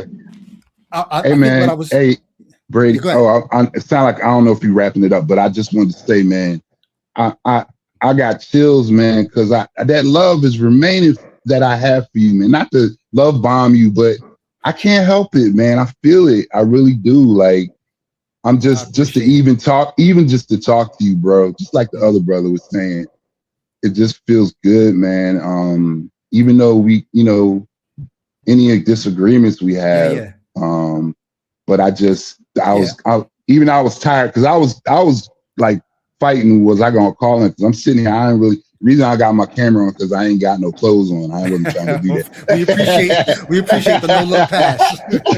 Appreciate the no look pass. We ain't trying to have that one. But no, here's what I like. I like the fact that I get to demonstrate, because I know I probably look like a monster. And the same way that Bible guy looks like a monster to me, I probably look like a monster with all the things that I'm saying on Facebook day after day after day. I'm just trying to get people to think, and I am trolling a little bit because I think that's how you get I was laughing when he said that. I was laughing when he said your troll game was I forget how he said But I'm that. not a monster. I'm not trying to bite people's heads off. Like the love that you felt for Fanatic of old, I'm the same dude, and I want just the good that I wanted for people then. Yeah. I want that good for people now. I just don't think that's good. I believe you. I'm hearing your testimony. I mean, all I can do is take your testimony, and that's all we really got in the end. Yeah, I appreciate you, man. I take you in good faith, man. And I appreciate you letting me come up on here, and perhaps I'll revisit and we can have good stuff. Dialogue. Mondays and Tuesdays, I'll do the call-ins. Feel free to call back in anytime, man. All right, my Philly brother. I love you, man. Much love, bro. Peace. All right. Yeah. I saw a few folks kind of floated into the queue, and then I always talk too long, but I want to respect the people that call in. So like, if you call in, you're going to want me to spend time letting you get your thing off and us go back and forth and not rush you off for somebody else. So I try to do that for each person. That's why I may let the call go on a little long. So if you're frustrated, like you were in the queue and then you dropped out because the call was going on a little long, just know when you call, I'm going to try to give you the same kind of respect and time. I'm not going to talk over you. If I ever do cut you off, it's only going to be because I'm trying to push you to think about what you just said. I'm not going to cut you off so that you can't make your point. There are things that you might need to think a little bit more critically about that you just said. And I'll pause you to try to put a magnifying glass on that. But if you were in the queue, the line is free now. Matter of fact, I'm going to drop the link, in the chat. If you're on Facebook, scroll up, it's the top comment. If you're on Instagram, the link is in my bio. I typically go at least 2 hours. I'm going to try to at least go 3 hours today. I'll be on at least past 7. So you got some time. If you're driving, I'm on my way home, wait till I get to the crib. You got some time. I'm not rushing off today. But I will say this Thursday, I'm going to Houston. I'll be in Houston. Going to check out Neil deGrasse Tyson. Me and Thurgood will be out there. And then Saturday, Fred B. You can catch him on Facebook, sometimes commenting on my page. Sometimes he comes through here. He's doing a spoken word, got a spoken word event Saturday night.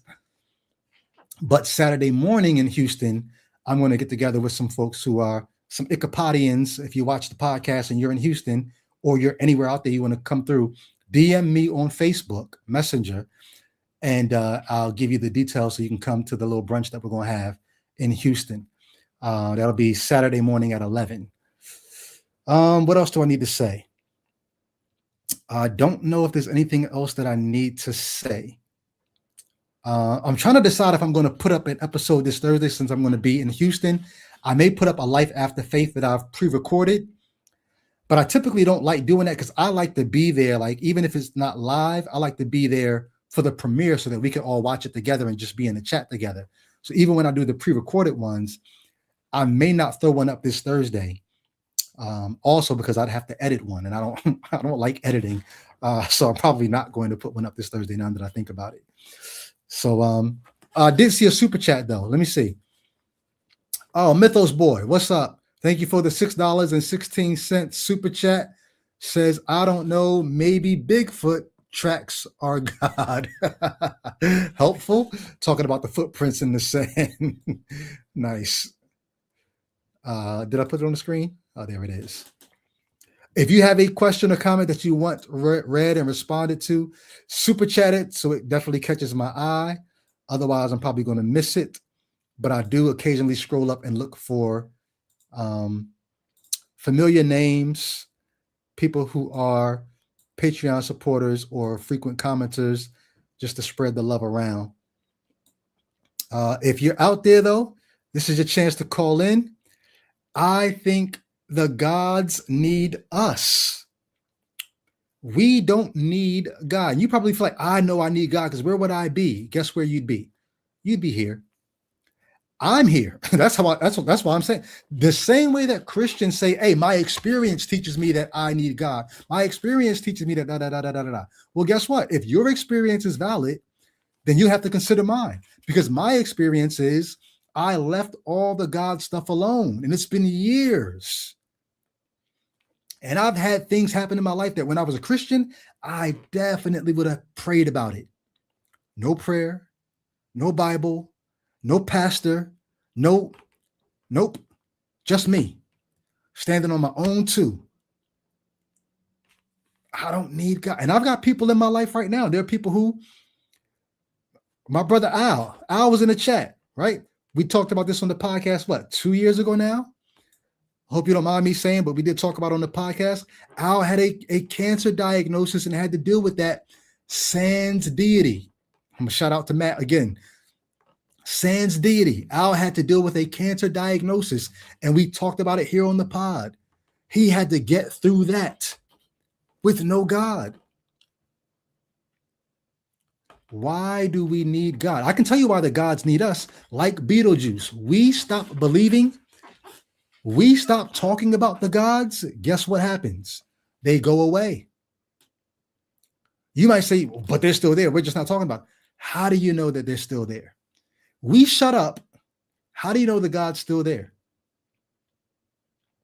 The gods need us.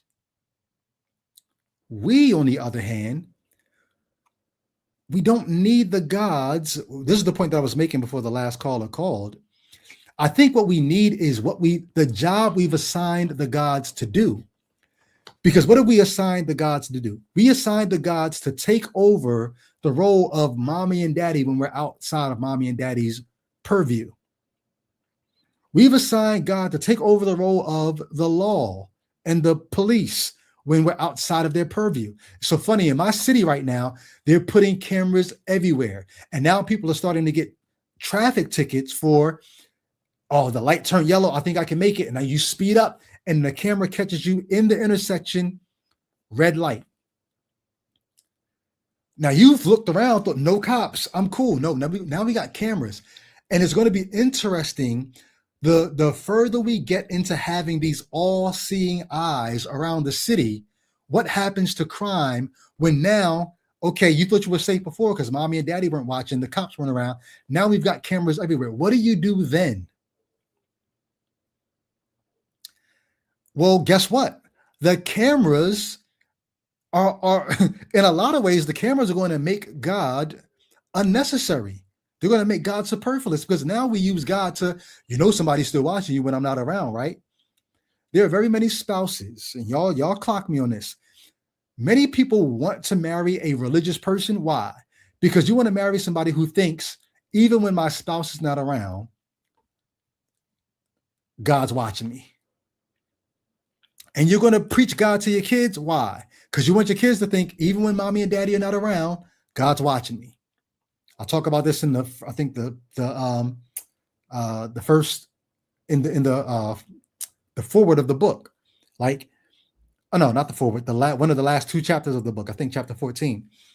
The doctor who's going to do my surgery, I'm going to be under anesthesia. Oh, but he's a believer. He's a believer, so I'm okay. Why? I want somebody who thinks that God's always watching, because when my conscious eyes are not around, as long as they think somebody's conscious eyes are around, they're going to act right. Well, you invented God. We as a species, we invented God when we didn't have police, when we didn't have cameras everywhere, right?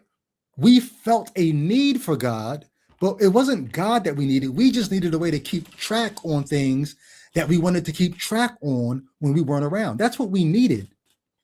We needed to feel like somebody was always watching. We needed to feel like when I'm in a situation that I can't work this out for myself, and I used to call on my parents to do it or my community to do it, and they're not around, I wish there was still somebody around to do it.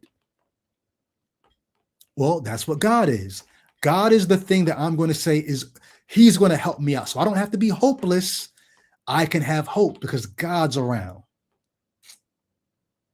So we didn't need God. We needed to feel safe, protected, seen, watched.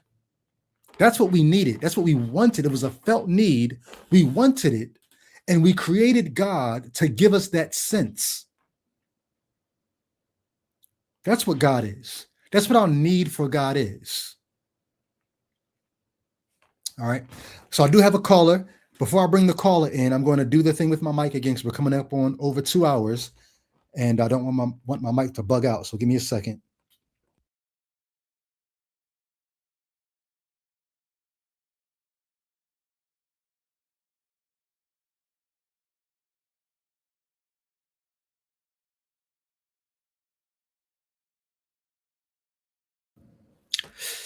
All right. And I'm pretty sure that this caller is one of our Patreon supporters, or at least somebody who comments quite often, maybe not quite often, but every once in a while on my Facebook.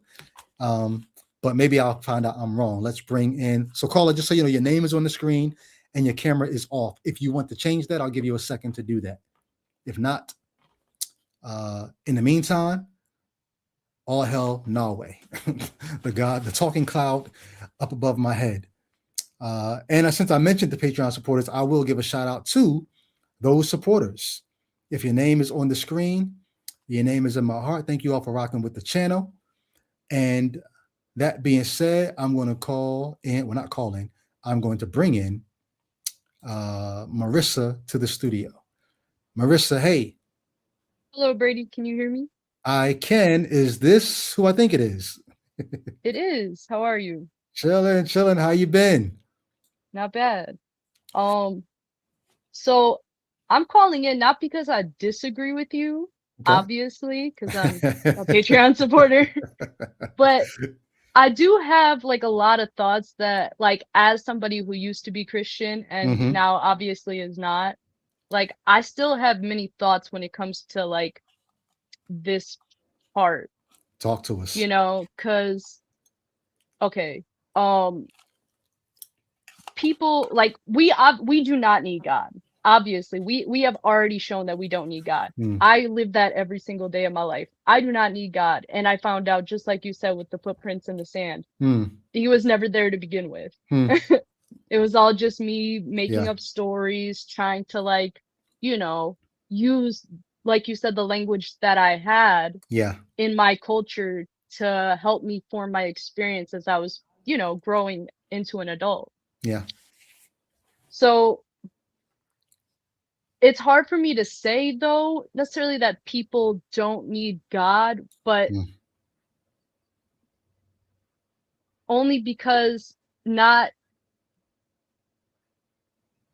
to me, there's like a difference between God and like spirituality, I guess. And I feel like, you know, Christians, I feel like Christians specifically, like in our culture, as like a very Christian dominated culture, that like their version of like God has completely erased so many other different beliefs, and not just like God's, but just different ways of being culturally.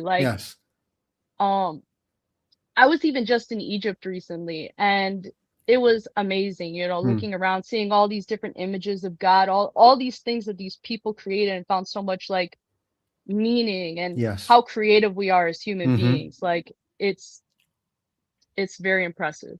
And so I guess there's like this quote that I feel like I just kind of want to share with everybody from this that's part of this one book that I read.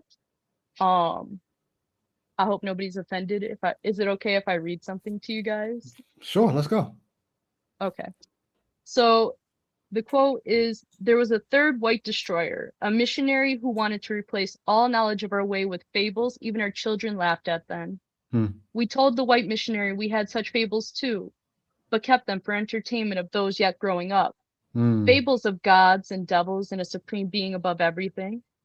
We told him we knew soft minds needed such illusions. but that when any mind grew among us to adulthood, it grew beyond these fables and came to understand that there is indeed a great force in the world, a force spiritual and able to shape the physical universe.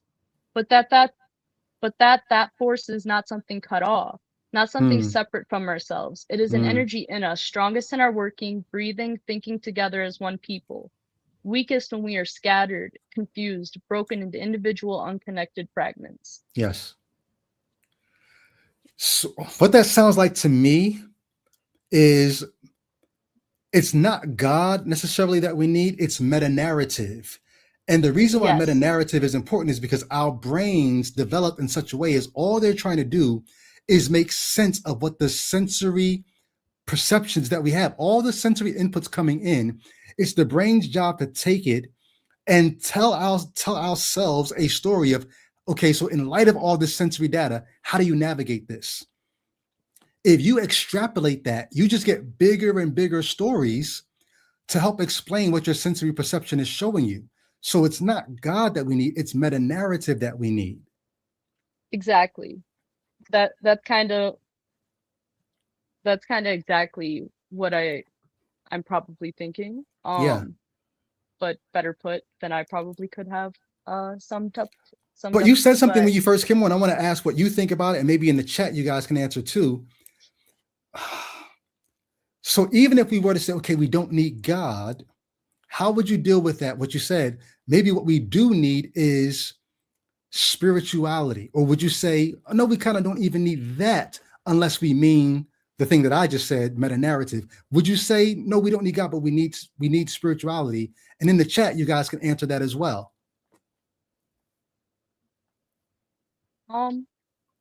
So I guess I would still say, yeah, I feel like we need spirituality, but not in like more in the way that you say it versus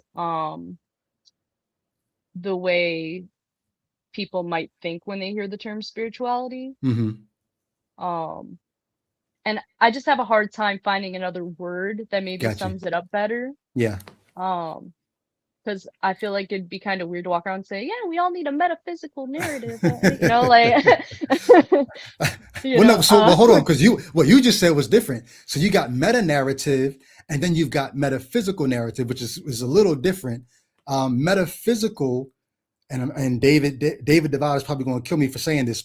Metaphysical does sort of carry with it the idea of something that is above the physical level, whereas meta narrative is just a story that's big enough to incorporate all stories. That's what meta narrative is. It's a bigger story beyond all the little stories, and it doesn't have to be metaphysical. It can just be meta narrative.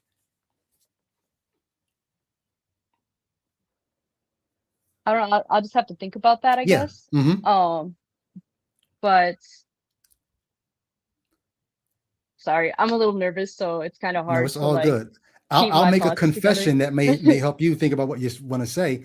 I do think I'm guilty of running too fast past spirituality, because to me, it all goes in the same boat.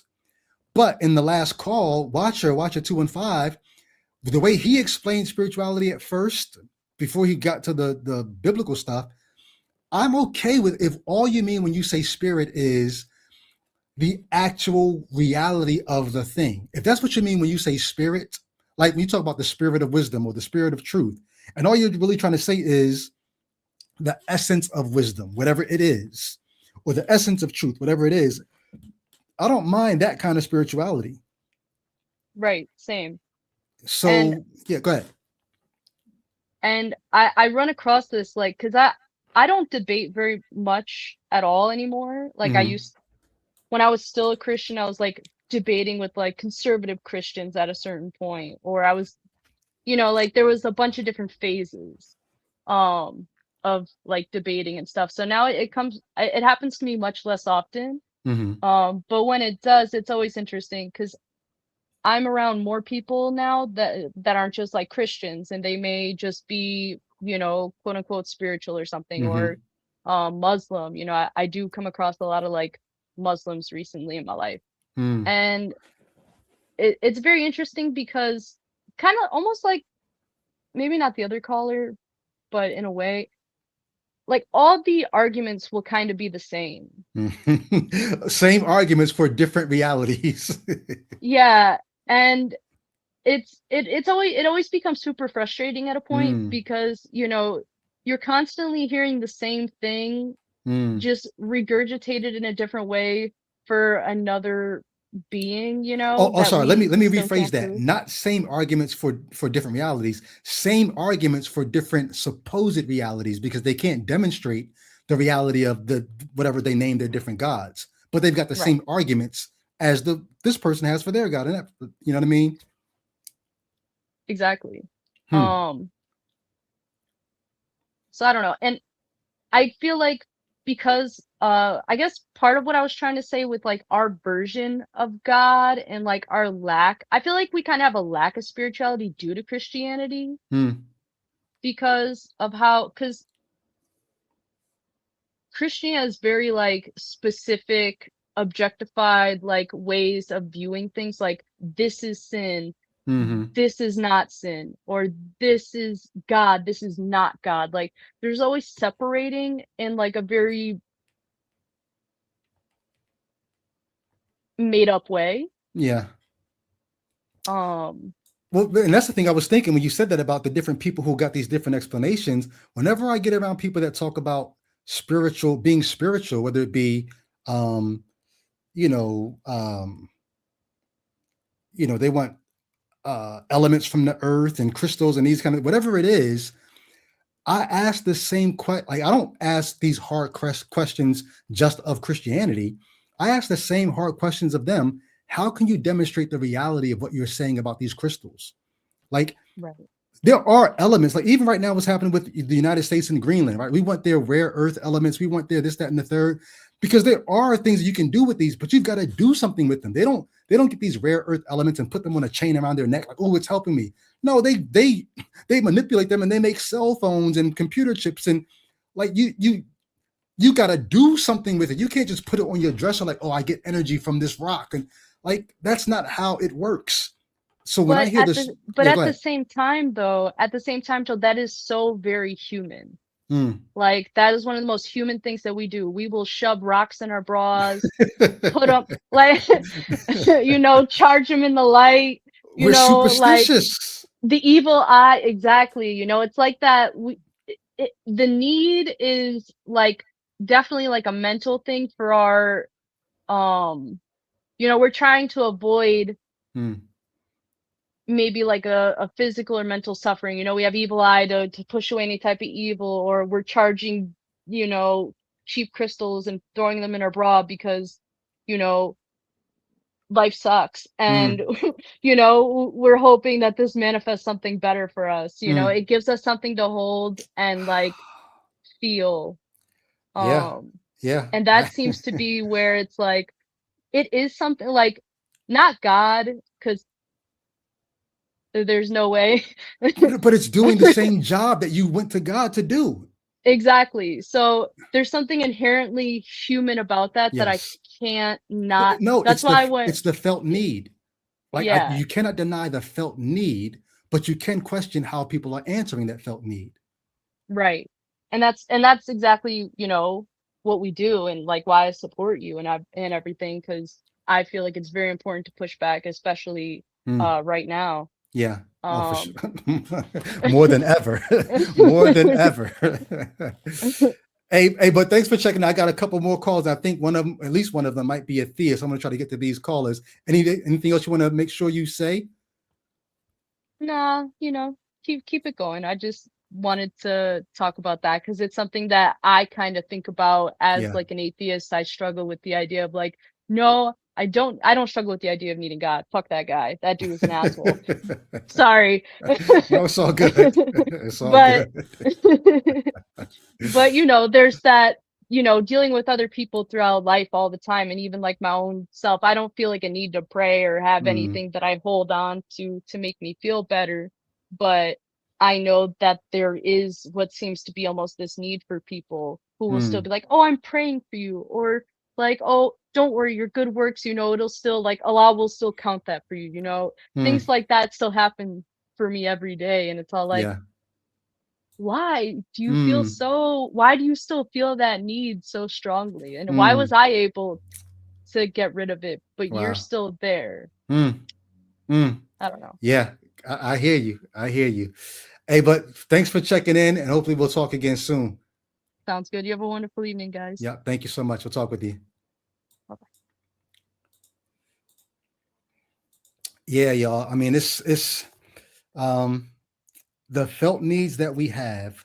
We're answering them with our different deities, and all the deities have their stories. You know, some deities have the benefit of having been around for so long that they were able to glean from the deities that were there before them. That's why, you know, one of the staying power of Christianity is you had Judaism, which took from so many different religions or myths of the ancient world. And then Christianity came along and took from that. So you got the benefit of, it's almost like Judaism ate the souls of all the other gods. You know, if we're going to talk about the spiritual essence being, or spirituality being the essence of a thing, Judaism took the essence of so many other different things, became what it was. And then Christianity came along and took the essence of that and took the essence of Greco-Roman gods and all that. And then, so like, it becomes a catch-all category for the best of all possible worlds. Give me the best of this religion, this worldview, that mythology, and I'm going to cobble it into a new thing. And then you've got 2,000 years of apologetics of people figuring out, I know there's a hole in this part of the story, but I'm going to fix it this way. And then there's a hole in that part of the story, I'm going to fix it that way. Christianity has benefited from 2,000 years of all of that kind of action after standing on the shoulders of what came before it. And so for the person that might call and say, I believe it because it's been around for so long, you believe it because the evolution of the religion makes it look like it's got staying power. What it has is, as much as Christians push back against evolution, it's got evolutionary power. It's been evolving for thousands of years. All right. Before I run these other callers away, let me bring in John Christ, who called in yesterday. John, let's see what we got today. Just so you know, your camera is on. If you want to change that, I'll give you a second to do it. But if not, we'll bring you in real quick, and then we'll keep it moving. All right, John, what's happening? Hi, it's good. I want to be clear. I am a theist, and I want to answer kind of some of the regular questions that people are asking. Oftentimes, when I call into these things, we get caught up in things like if nothingness and infinity are the same thing, and it's like it doesn't. But I would like to kind of take some of the easier questions, I guess. Do we need God? Yeah, no. God is necessary. God created. Divided the waters and created creation. How do you know that? But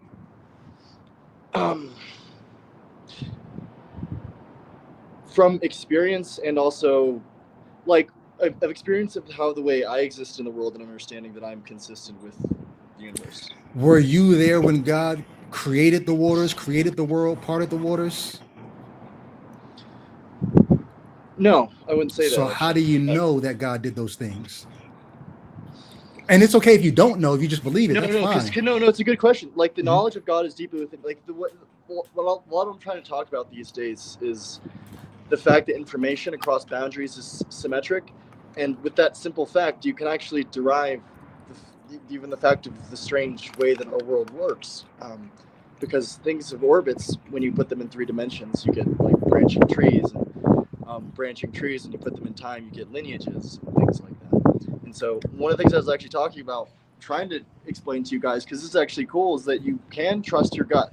And there are quantum reasons for that. And there's a long literature behind that. And people have been going around with this for a long time, but just not really talked about. Women are better at it than men even, which is a sex difference that you'd expect with given. I wouldn't disagree that we intuit things, but I don't think that we always intuit correctly. We can intuit things incorrectly. Would you agree? So I'd say if you're being honest with yourself, no. So like with the meta-analysis that I'm referring to, just to be clear, like people's guesses about what the future are in this instance is random because it's like in a control, and this is a meta-analysis. But the emotional conductance that they have, if they're correct or not, that happens symmetrically before the revelation. This is the revelation, before the revelation of the event,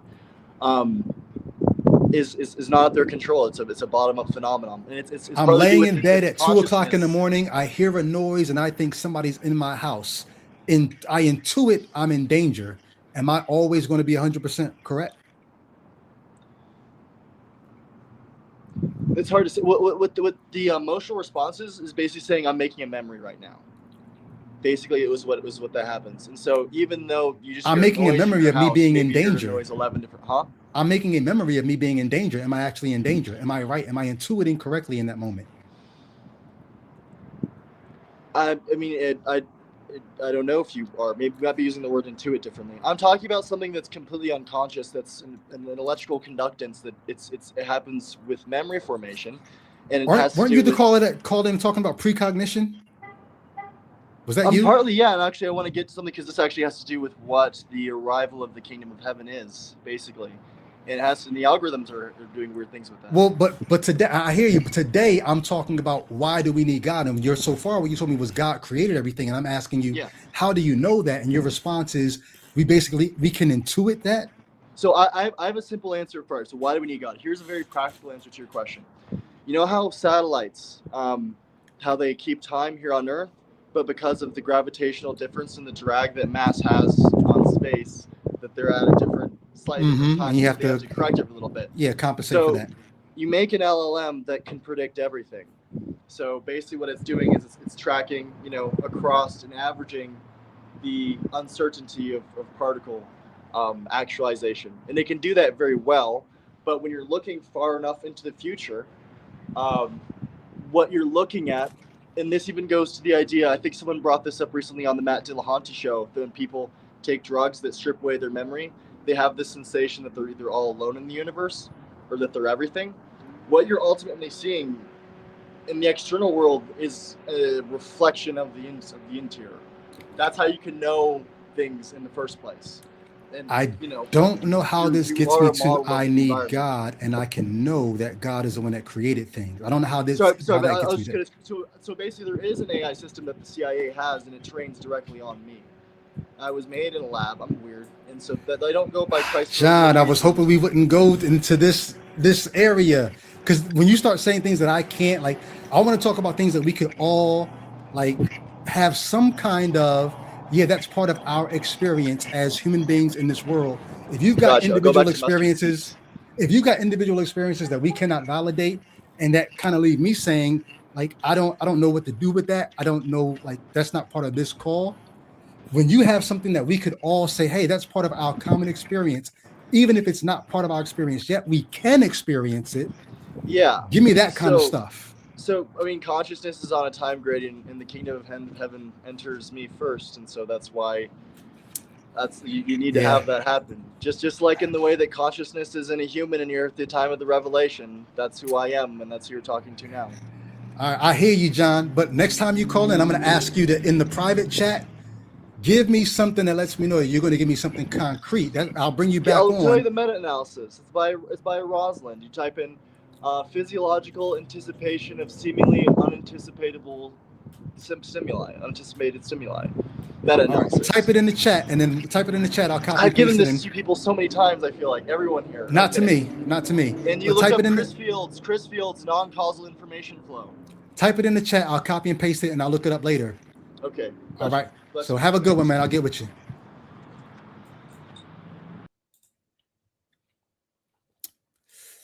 All right. James, what's happening? Good to see you, my friend. I have 2 more folks in the queue. Thank you for your patience, due diligence. You've been waiting patiently. Appreciate you. And Kakala, good seeing you. Both of you, your cameras are on. If you want to change that, I'll give you a second to do that. I saw somebody, I just peeked at the Facebook queue. Somebody asked the question. They said, how do I super chat? You cannot super chat on Facebook. You have to go to YouTube. So maybe I should start doing that. I should start putting the YouTube link on Facebook. But if you don't know how to get to me on YouTube, and you're on Facebook, go up to my bio on Facebook and look at my bio. The link to my YouTube is there. If you want to super chat, come to YouTube. You can super chat there. Oh, and that's actually a person who's a former guest of the show, a theist who's a former guest of the show. All right, I'm going to bring in Due Diligence. Your mic is muted. You want to take a second to unmute your mic and bring you in. Hey, what's going on, Due Diligence? Peace to you. Hey, thank you for waiting patiently, man. Appreciate that. No problem. And I hope I didn't wait in vain, because I don't want to disrupt the show, because I actually agree with you and I wanted to support you. Oh, but that's what's up. Yeah. No, I mean, I do have somebody else backstage that might be a theist, so I want to try to get to the theist callers. But since you're here, yeah, what did you want to call and say? Yeah, I'm in agreement that, humans created the gods, not vice versa, and without us, they would not exist. I look at it like fiat currency, like we give it value and meaning, and we think that it's the other way around, and we're just projecting into the universe, projecting our constructs outside of us and then letting it come back onto us. But what I want to say also, even though I'm agnostic, right? Even though gods don't exist per se, doesn't mean they don't have real effects from the belief. Utility. You know what I mean? Yeah. And the example I always use is the placebo effect. I think Nice. the placebo effect is parallel to how people perceive God and the effects in their lives. I don't see how a believer can deny what you just said, but go ahead. Yeah, I wanted to vibe with you on that. And the question that I wanted to ask you was, this is like the third time I watched your show, and you be getting it in, big bro. So I just want to say, congratulations, more power to you.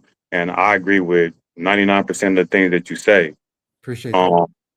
I want to ask you, because I believe I heard you say that you was an atheist. And I'll say, why atheist opposed to agnostic? Yes. Great question. I appreciate that. Let me ask you this real quick. Were you ever a theist before you moved to agnosticism? In any God at all? Believe in any God at all before you moved to agnosticism? I thought you said, was I a theist? Atheist. I had a feeling you thought that. That's why I clarified. Yeah, I was Christian before. Yeah. Okay. And about when did you leave Christianity? I'm 43, so I think probably like in my early 20s. Oh wow. Okay. Yeah. You don't have to say more than you want to. Any particular reason? Do you know what led you out? And then I'll answer your question. I think, and you have to excuse me, I got my baby boy, so if it's too loud in the background, I might mute out whenever you're speaking and stuff. Okay. Actually, you're muted right now. I'm sorry. Nope. So probably what led me to stop believing in Christianity is when I started looking at like Black people's plight, right? And whenever I really take that seriously and I look at ourselves and myself and the whole scheme of things, let me turn off my son's toy. All right, I'm sorry. And if I take that really seriously and I believe that we came here through the transatlantic slave trade, and then all this stuff happened to us and we lost our language, culture, religion, and all that type of stuff, I take that really seriously and I say that, man, why would I be Christian opposed to what my forefathers believed if I know that we got that stuff stripped from us? Yeah. Right. And then I look at it at other people too. Like I believe that if I was born in Asia, most likely I'd be a Buddhist or something that the Asian people believe in. If I was in Africa in the jungle, or not to be disrespectful, but if I was somewhere in Africa ain't all jungle. Yeah. And I didn't mean it that way, but I mean like tribal. If I was in a tribe, I would believe in some type of tribal religion. And I know that in my heart. Like I don't need nobody to tell me that. So once I realized that religion is a cultural thing, then I just left it at that. Like that's how Say no more. I got you, bro. So for me, why atheism and not agnosticism? It depends on what day you catch me on. I will never just outright say I'm agnostic. I just couldn't, because to me, I'm giving too much credit to the God idea. I think the God idea arose out of human need. So I don't know why I would save space for agnosticism if all I'm doing is paying homage to, we developed in such a way to think of gods because we didn't have a better answer in times past. So why am I agnostic about Bigfoot? Am I agnostic about, well, no. Why? Because I think the idea is ridiculous. And I think God may be something similar other than the fact that we don't know what started all this. So because of that, I got to hold some kind of space open for maybe the answer is a God. So that's why I'm a little bit agnostic. But for the most part, what moved me to atheism was, I'm going to be honest, Christianity ruined the idea of God for me because it taught me about a God who pursued people, who revealed itself, who wanted a relationship. And when I got to the point where I realized, oh shit, the God that I was worshiping isn't real. And then I got to say, well, did any other God pursue me, reveal itself, want relationship? No. But that's what gods do, right? Now, maybe that's not what gods do. If gods don't pursue people, reveal themselves, and want relationships, maybe there is such a God that exists. But I grew up learning about that kind of God. And once I realized that that kind of God didn't do it, didn't reveal, didn't pursue, and no other God has, I'm left with, then maybe there's no other God. So that's how I got to atheism and not agnosticism. Okay. And do you mind if I tell you why I choose agnosticism opposed to atheism? Please.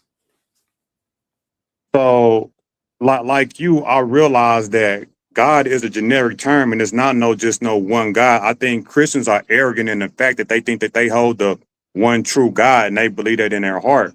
But once you realize that God is like a generic term, it's like a title, and people from different cultures have their different types of God.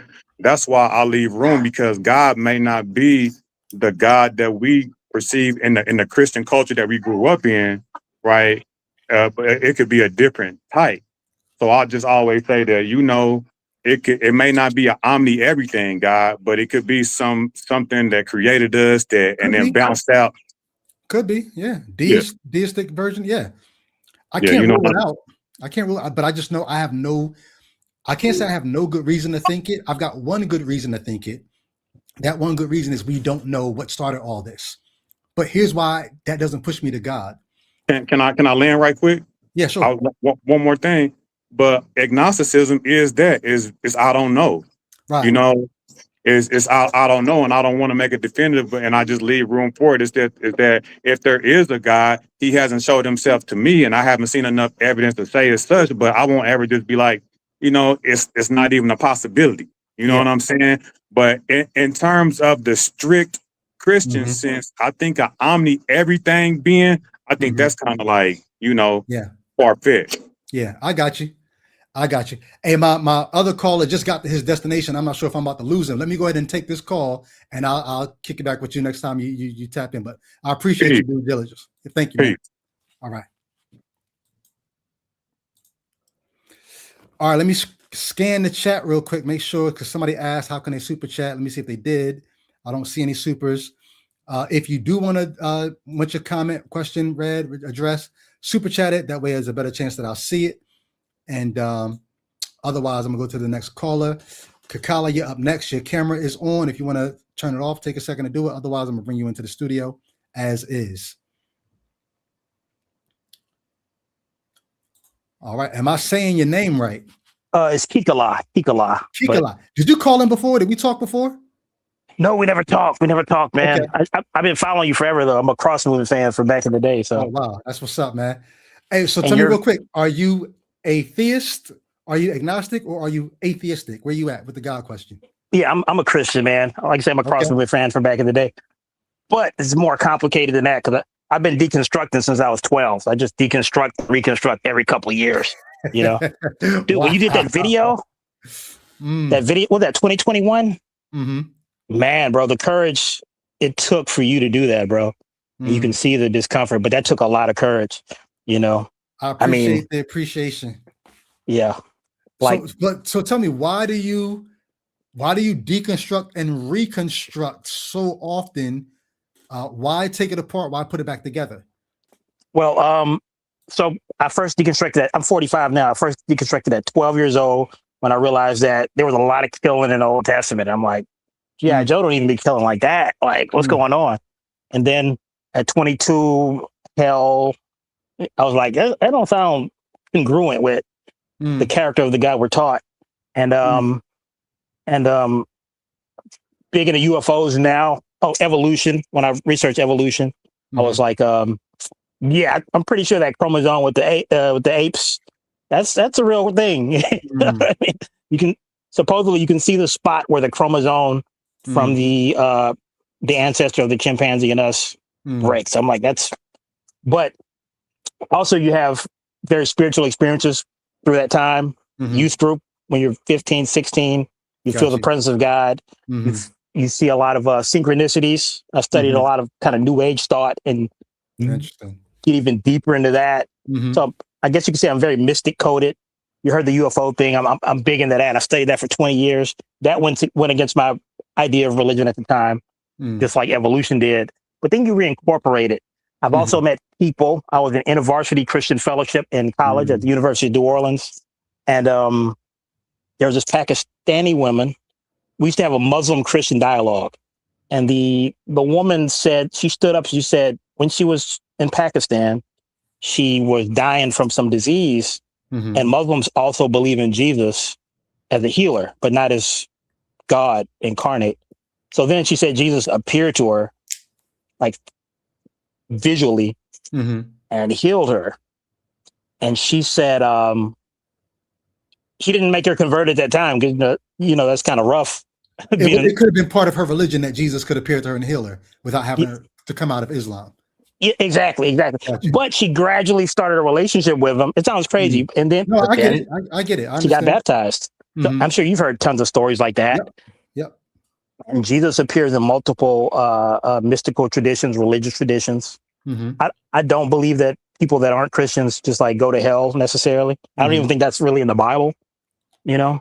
When Jesus talked about the couple times where he described a descriptive hell, it's the sheep and the goats. And of course, you're aware of this. You're way more of a Bible scholar than me. But the sheep and the goats parable and the rich man and Lazarus parable. Why did he send people to hell if he's even being literal in those scenarios, though? It's screwing over poor people, which is crazy to me. So I'm like, I don't know if we read into this. And then I read a lot of Brian McLaurin. Are you familiar with him? No, I don't think so. So he was part of that emergent church movement, which I identify with a little bit while it lasted. Okay. I guess Rob Bell was a part of that too. Do you remember that Rob Bell thing? Farewell, Rob Bell. Yeah. But they kind of deconstructed, but stayed Christian. And I feel like we do need God. It's but we can morph with we can change the religion. It doesn't have to be so dogmatic, And so let's stick with that point. Why do we need God? Well, I think it's from a physical standpoint, it's an evolutionary need as well. Of course, I don't just believe in the physical, but it's a genetic need. We need to believe in, because we're creatures that can imagine the future and the past. We love very intensely. We want to see our loved ones again.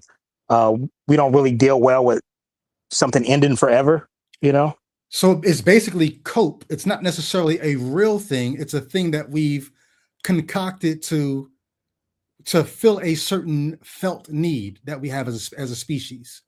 We don't like unanswered questions. We don't like stories that don't cohere. And to have a question mark in the story, we don't sleep well with that. I think that's a big part of it. But of course, me believing in metaphysics and the spiritual realm, and then you're starting to see quantum physics for 100 years kind of reflect that, not necessarily in a one-to-one way, but a very similar way. Definitely not one-to-one. But so here's the deal. I do think quantum physics says some things and points at some things that, you talk about. First, it was action at a distance, talking about what these particles do. And then you got spooky action at a distance. Anytime you start having spooky action at a distance, basically what you're saying is we can't explain why these particles are doing what they're doing. Yes. So spooky action at a distance allows Christians to say, oh, did somebody mention spooky? We got spooky. And then you bring in the Holy Spirit to kind of like, so maybe this is that. Maybe this is how it all goes together. But so go ahead. Yeah, but it's like really spooky, like the double slit experiment. It responded to human observation. Even the fact that all particles are linked. So, I mean, technically it could be a simulation too, but we're definitely into something that's not just classical physical, you know? Well, you know what? The idea that it's responding to human observation is not really what the observer effect is saying. The observer is not really causing it to do anything different. It's that your observation allows you to capture it in a way that it may not have been captured when you weren't looking. So you're not necessarily changing what it's doing. You're observing something like until you put your eyes on it, there was no one to see that it was going to be doing that. That's part of what the deeper explanation behind that double slit experiment is. You're not causing it to do anything by observing it. Yeah. So kind of God of the gaps maybe a little bit, but like there is the idea of you've seen the What the Bleep. I don't know if you've ever seen What the Bleep. That was the original one that described quantum physics to everybody in the metaphysical world. It was kind of like The Secret mixed with like pseudoscience or whatever. Mm-hmm. But it's still kind of profound. Like there is potentially a cloud of possibilities, right? Mm-hmm. Even quantum computers use something like that, you know? Right, you're talking about superposition and then choosing the position and all that. Yeah, I get it. I get it. And everything being connected too. You do something to electron here, then electron across the world does something. So, I mean, that could be a result of everything being with the Big Bang or whatever. But there's also like a lot of simulation characteristics that people are finding out about. The fact that I'm with you on the exploration of what is. I'm with you on that. I still don't know why we need God, unless God is simply the catch-all category for all the answers we don't have yet. So I guess you'd say, I believe God exists, so we need God in that way, right? But like as far as just our natural need for God, cope is a good part of it, but also like morality. I think a lot of morality. So the main thing, I study atheism from time to time, right? Every couple of years. You got a little bit lower. Maybe it's too far away from your phone. Oh yeah, I'm sorry. Somebody's calling in. Let me wait for them to. Okay. So we're about to talk about morality. This should be interesting. Atheism. There you go. It's one of my favorite topics is atheism. Okay. And I do this weird mind experiment where I just pretend like I'm an atheist for like 2 minutes. I'm like, wow, there's a kind of relief in that, you know? But then I kind of get it. What's the relief in that? What's the relief in atheism? Well, you don't have the accountability of somebody looking over your shoulder all the time, telling you to do better. You can just do what you want, you know? You can be the best person in the world, or you can go full Joker. It's just matter. I mean, that's not what atheism says at all. So here's the thing. Atheism is simply a response to the question, are there gods? Atheism says nothing about accountability or morality or anything. But you don't feel like if there's no greater order, then morality is simply just electrons bouncing around, you know? That's something that Christian apologists say, and I'm not trying to be rude here. They say it unthinkingly. When have you ever heard an atheist say that? Like atheists never say that, but they never have a good like literally every 2 years, I'll go do a deep dive and watch a bunch of debates about it for some reason. And I can never get a satisfactory answer for objective atheistic morality. No, you won't get an answer for objective morality, but that doesn't mean that the atheist has no morality. Why do you think that objective morality is the only kind of morality that matters? No, I think some atheists are some of the most moral people on earth. I don't have a problem with that. And it's not objective morality. So why do you think if they don't have objective morality, that somehow they have, like what you just said a minute ago, is you have no accountability? When I became an atheist, I became more moral. I didn't lose accountability. I said, oh, my accountability is not in the heavens where I can just do whatever I want and ask for forgiveness later. My accountability is I got to live with my consequences, and I can't trust God to get me out of it. I became more moral, not less moral. I believe that. But I think we kind of pull from the religious sense. In your case, maybe from a Christian sense. Not at all. So what makes you don't feel like you trained yourself to be moral and to care if you grew up in a completely different. I trained myself to care whether God was going to judge me, not to be moral. And there was a sense in which I thought morality was a reflection of God's character. So if I was doing good, I was reflecting God. But when I got rid of that, if I'm not reflecting God, then what is my morality a reflection of? And you know what the answer was? What's that? My reflection was a morality of, what do I want to happen to me? Yeah. It's a reflection of my desires. And if I want that to happen to me, or I don't want that to happen to me, it's in my best interest to create a world where if it can't happen to me, if I don't want it to happen to me, it can't happen to anyone. Because if I allow it to happen to anyone, guess what that means? It can happen to me. Yeah, but you still care, right? If you see a kid drowning, you're gonna go save the kid. You know, not for any religious reason, though. And I'm not drawing on my religious background. I'm drawing on, if I ever fall into a lake, I would want someone to jump in and save me. So it behooves me to create the kind of world where we do that kind of thing for no religious reason. I'm not drawing on my Christian past to come to that conclusion. But I feel like that sense of like more, I hate to say sense of morality, but that sense, to me, that's God. You know what I mean? That's the need for God. You feel like that, but what did I say to communicate that? I didn't say anything to communicate that. I'm drawing on my desire. So here's what it is. It's based simply on what they call the first law of nature. That's the law of self-preservation. Because I am the kind of thing that has biological life and wants that kind of life to continue, it behooves me to create a kind of world where it's advantageous toward that end. And there's nothing religious about that. So let's say if you save the drowning kid, it would actually harm your future a little bit, not by a lot, but by a little bit. I think you still do it. Well, there is a calculation, because we do have altruism, right? We have altruistic acts. The people that ran into the building on 9/11, that's one of the famous, examples of altruism. Now, maybe they didn't think they were going to die. Maybe they didn't know the building was going to collapse, but they still ran into the building risking their lives. Why?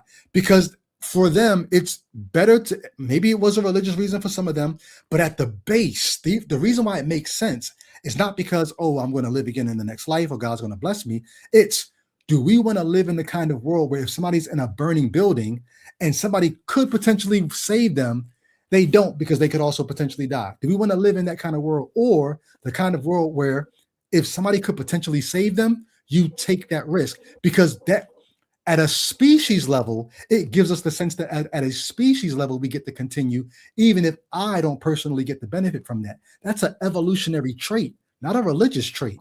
Well, I agree it's an evolutionary trait, but I kind of think that the physical kind of reflects something that's also spiritual. That's why we have order at all, or it would just be molecules and electrons. We wouldn't even get the molecules. It'd just be electrons bouncing off of each other, and it'd be chaos. Where are you pulling that spiritual reality from?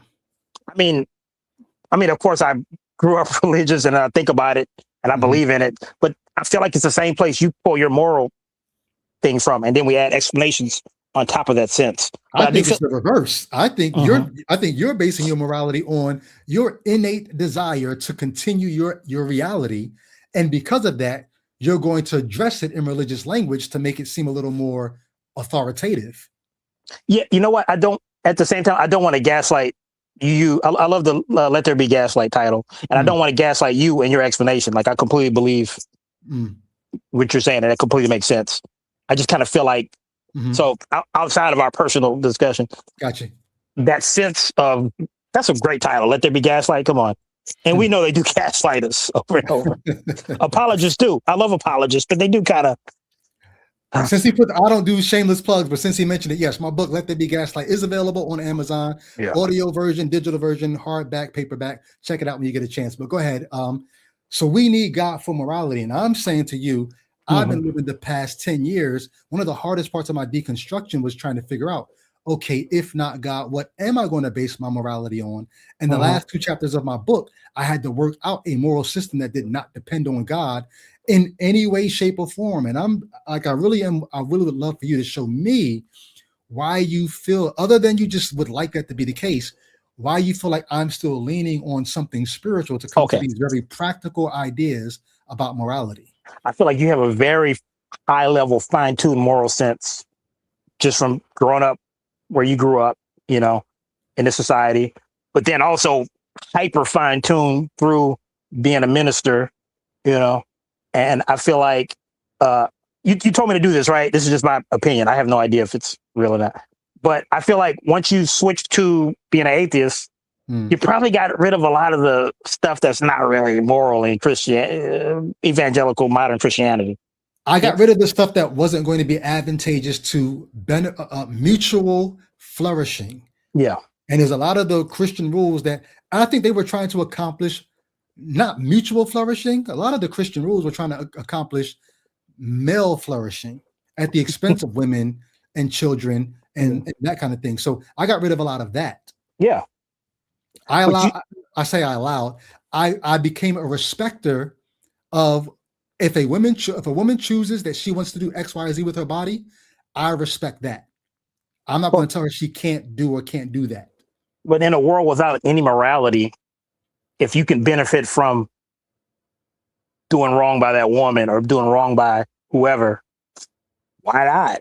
You know, I don't live in a world without any morality. So I don't know what you're referring to when you say world without any morality. Objective morality. Objective morality. Objective morality doesn't exist. I think it does. Even in the God paradigm, it's still subjective morality. It's just subjective to the mind of God instead of the mind of us. It's still subjective. It's never objective. Objective morality would be it's outside of a mind. It's not dependent on any mind. That's objective. But if God's morality is based on what he wills, what he wants, that's not objective. Well, objective for us, I believe like we're in the mind of God. And so we have this sense, this moral sense passed through evolution. That doesn't make it objective. That just makes it subjective to somebody that we think is higher than us. It's still not objective. Well, objective for us. Here's the deal. Here's the deal. If God says rape, murder, and kill, does that become good? No, I mean, you know the pitfalls there, right? You know there's a slippery slope, and now you're going to answer this, right? Yeah, because he does say it in certain cases. Let's just use different words like steal ice cream or something like that. If Why? God says steal ice cream, use the words that God says in the Bible.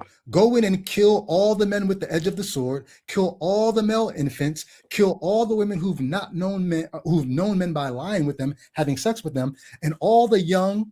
And the word there is infant children, infant females, infant girls who've not known men by sleeping with them.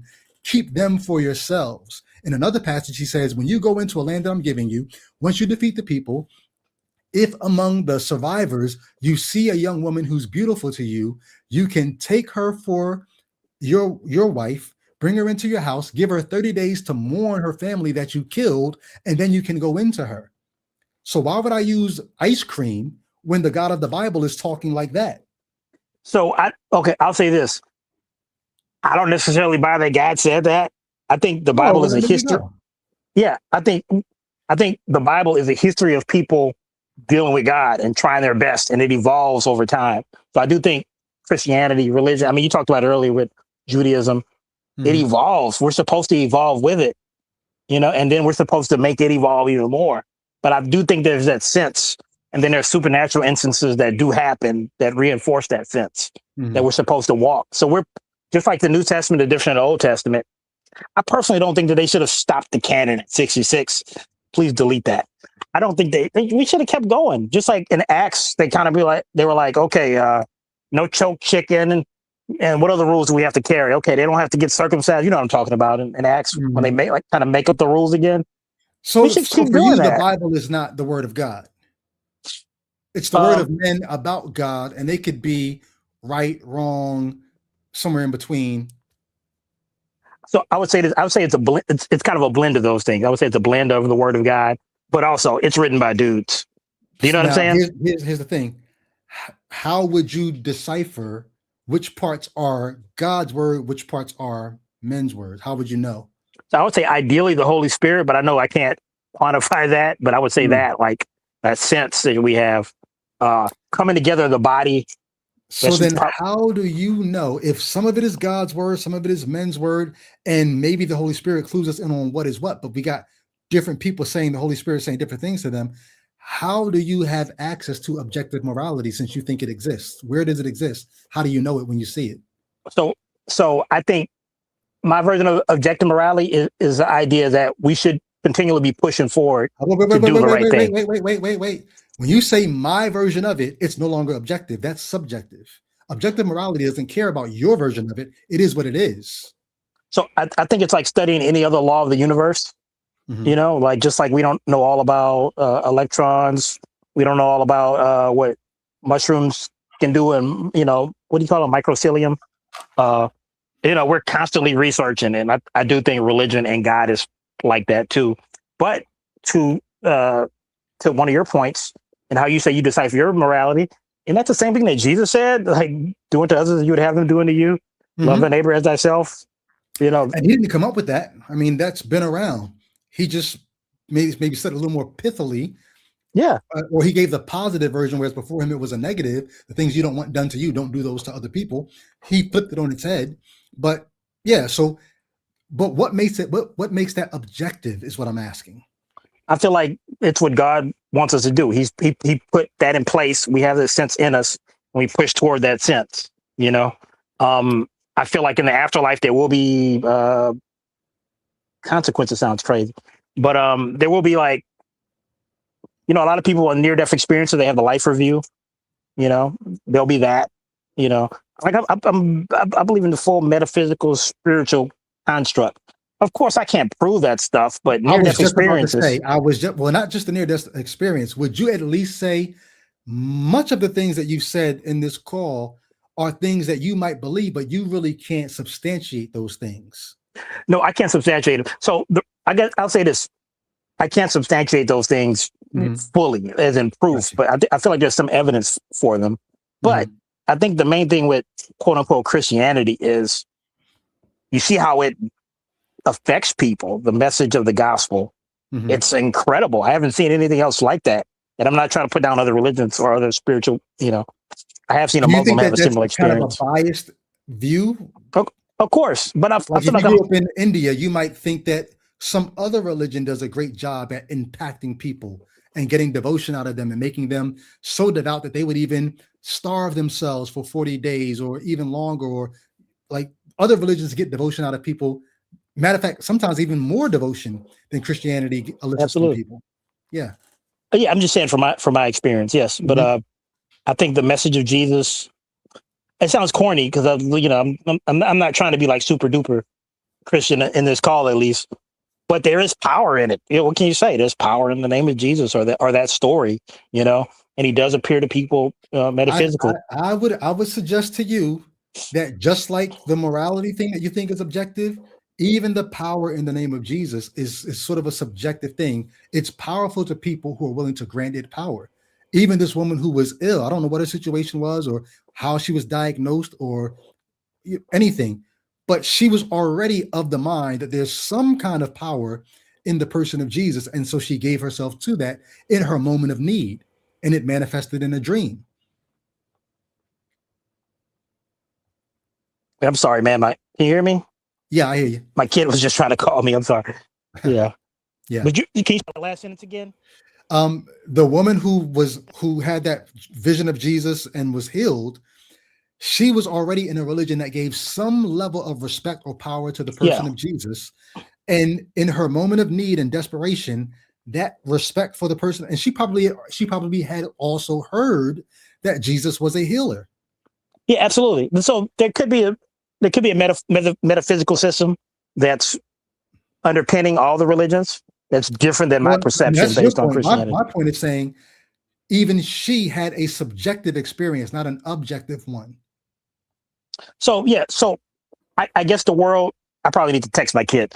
The world as we experience it. Yeah. I love this conversation though. Yeah. The world as we experience it is subjective, even if you take a pop culture quantum physics thing, you know. 100%. But like the fact that we should do the right thing, I do believe in a should, you know. Call back in because we can have a great discussion about that. Okay, yeah. We got to talk. I'll text you on the thing. Mondays and Tuesdays around 3 or 4 into the early evening. So holler at me, man. But great talking with you, bro. Good talking to you too, brother. All right, peace. Peace. All right, we are coming up on 3 hours, and so my shift here is done. Let me scroll up, make sure I'm not missing any super chats. Oh, I can just hit this to see super chats. That's banging. Okay, not missing any super chats. Okay, so some good calls today, y'all. Thank you all for rocking with the pod. If you're not a Patreon supporter, the link is in the description of the video. Join the Patreon if you're in Houston. We're going to get together and do a brunch this coming Saturday. I think that's the 18th, this coming Saturday. In Houston, DM me on Facebook Messenger to get the deets on that. Not going to do exit strategy this Thursday because I'm going to be in Houston and I don't have time to edit a video between now and then. So I'll be back on next Monday. All right. Enjoy. Go check out and support these other podcasters. And I will holler at y'all then. Love y'all. Peace.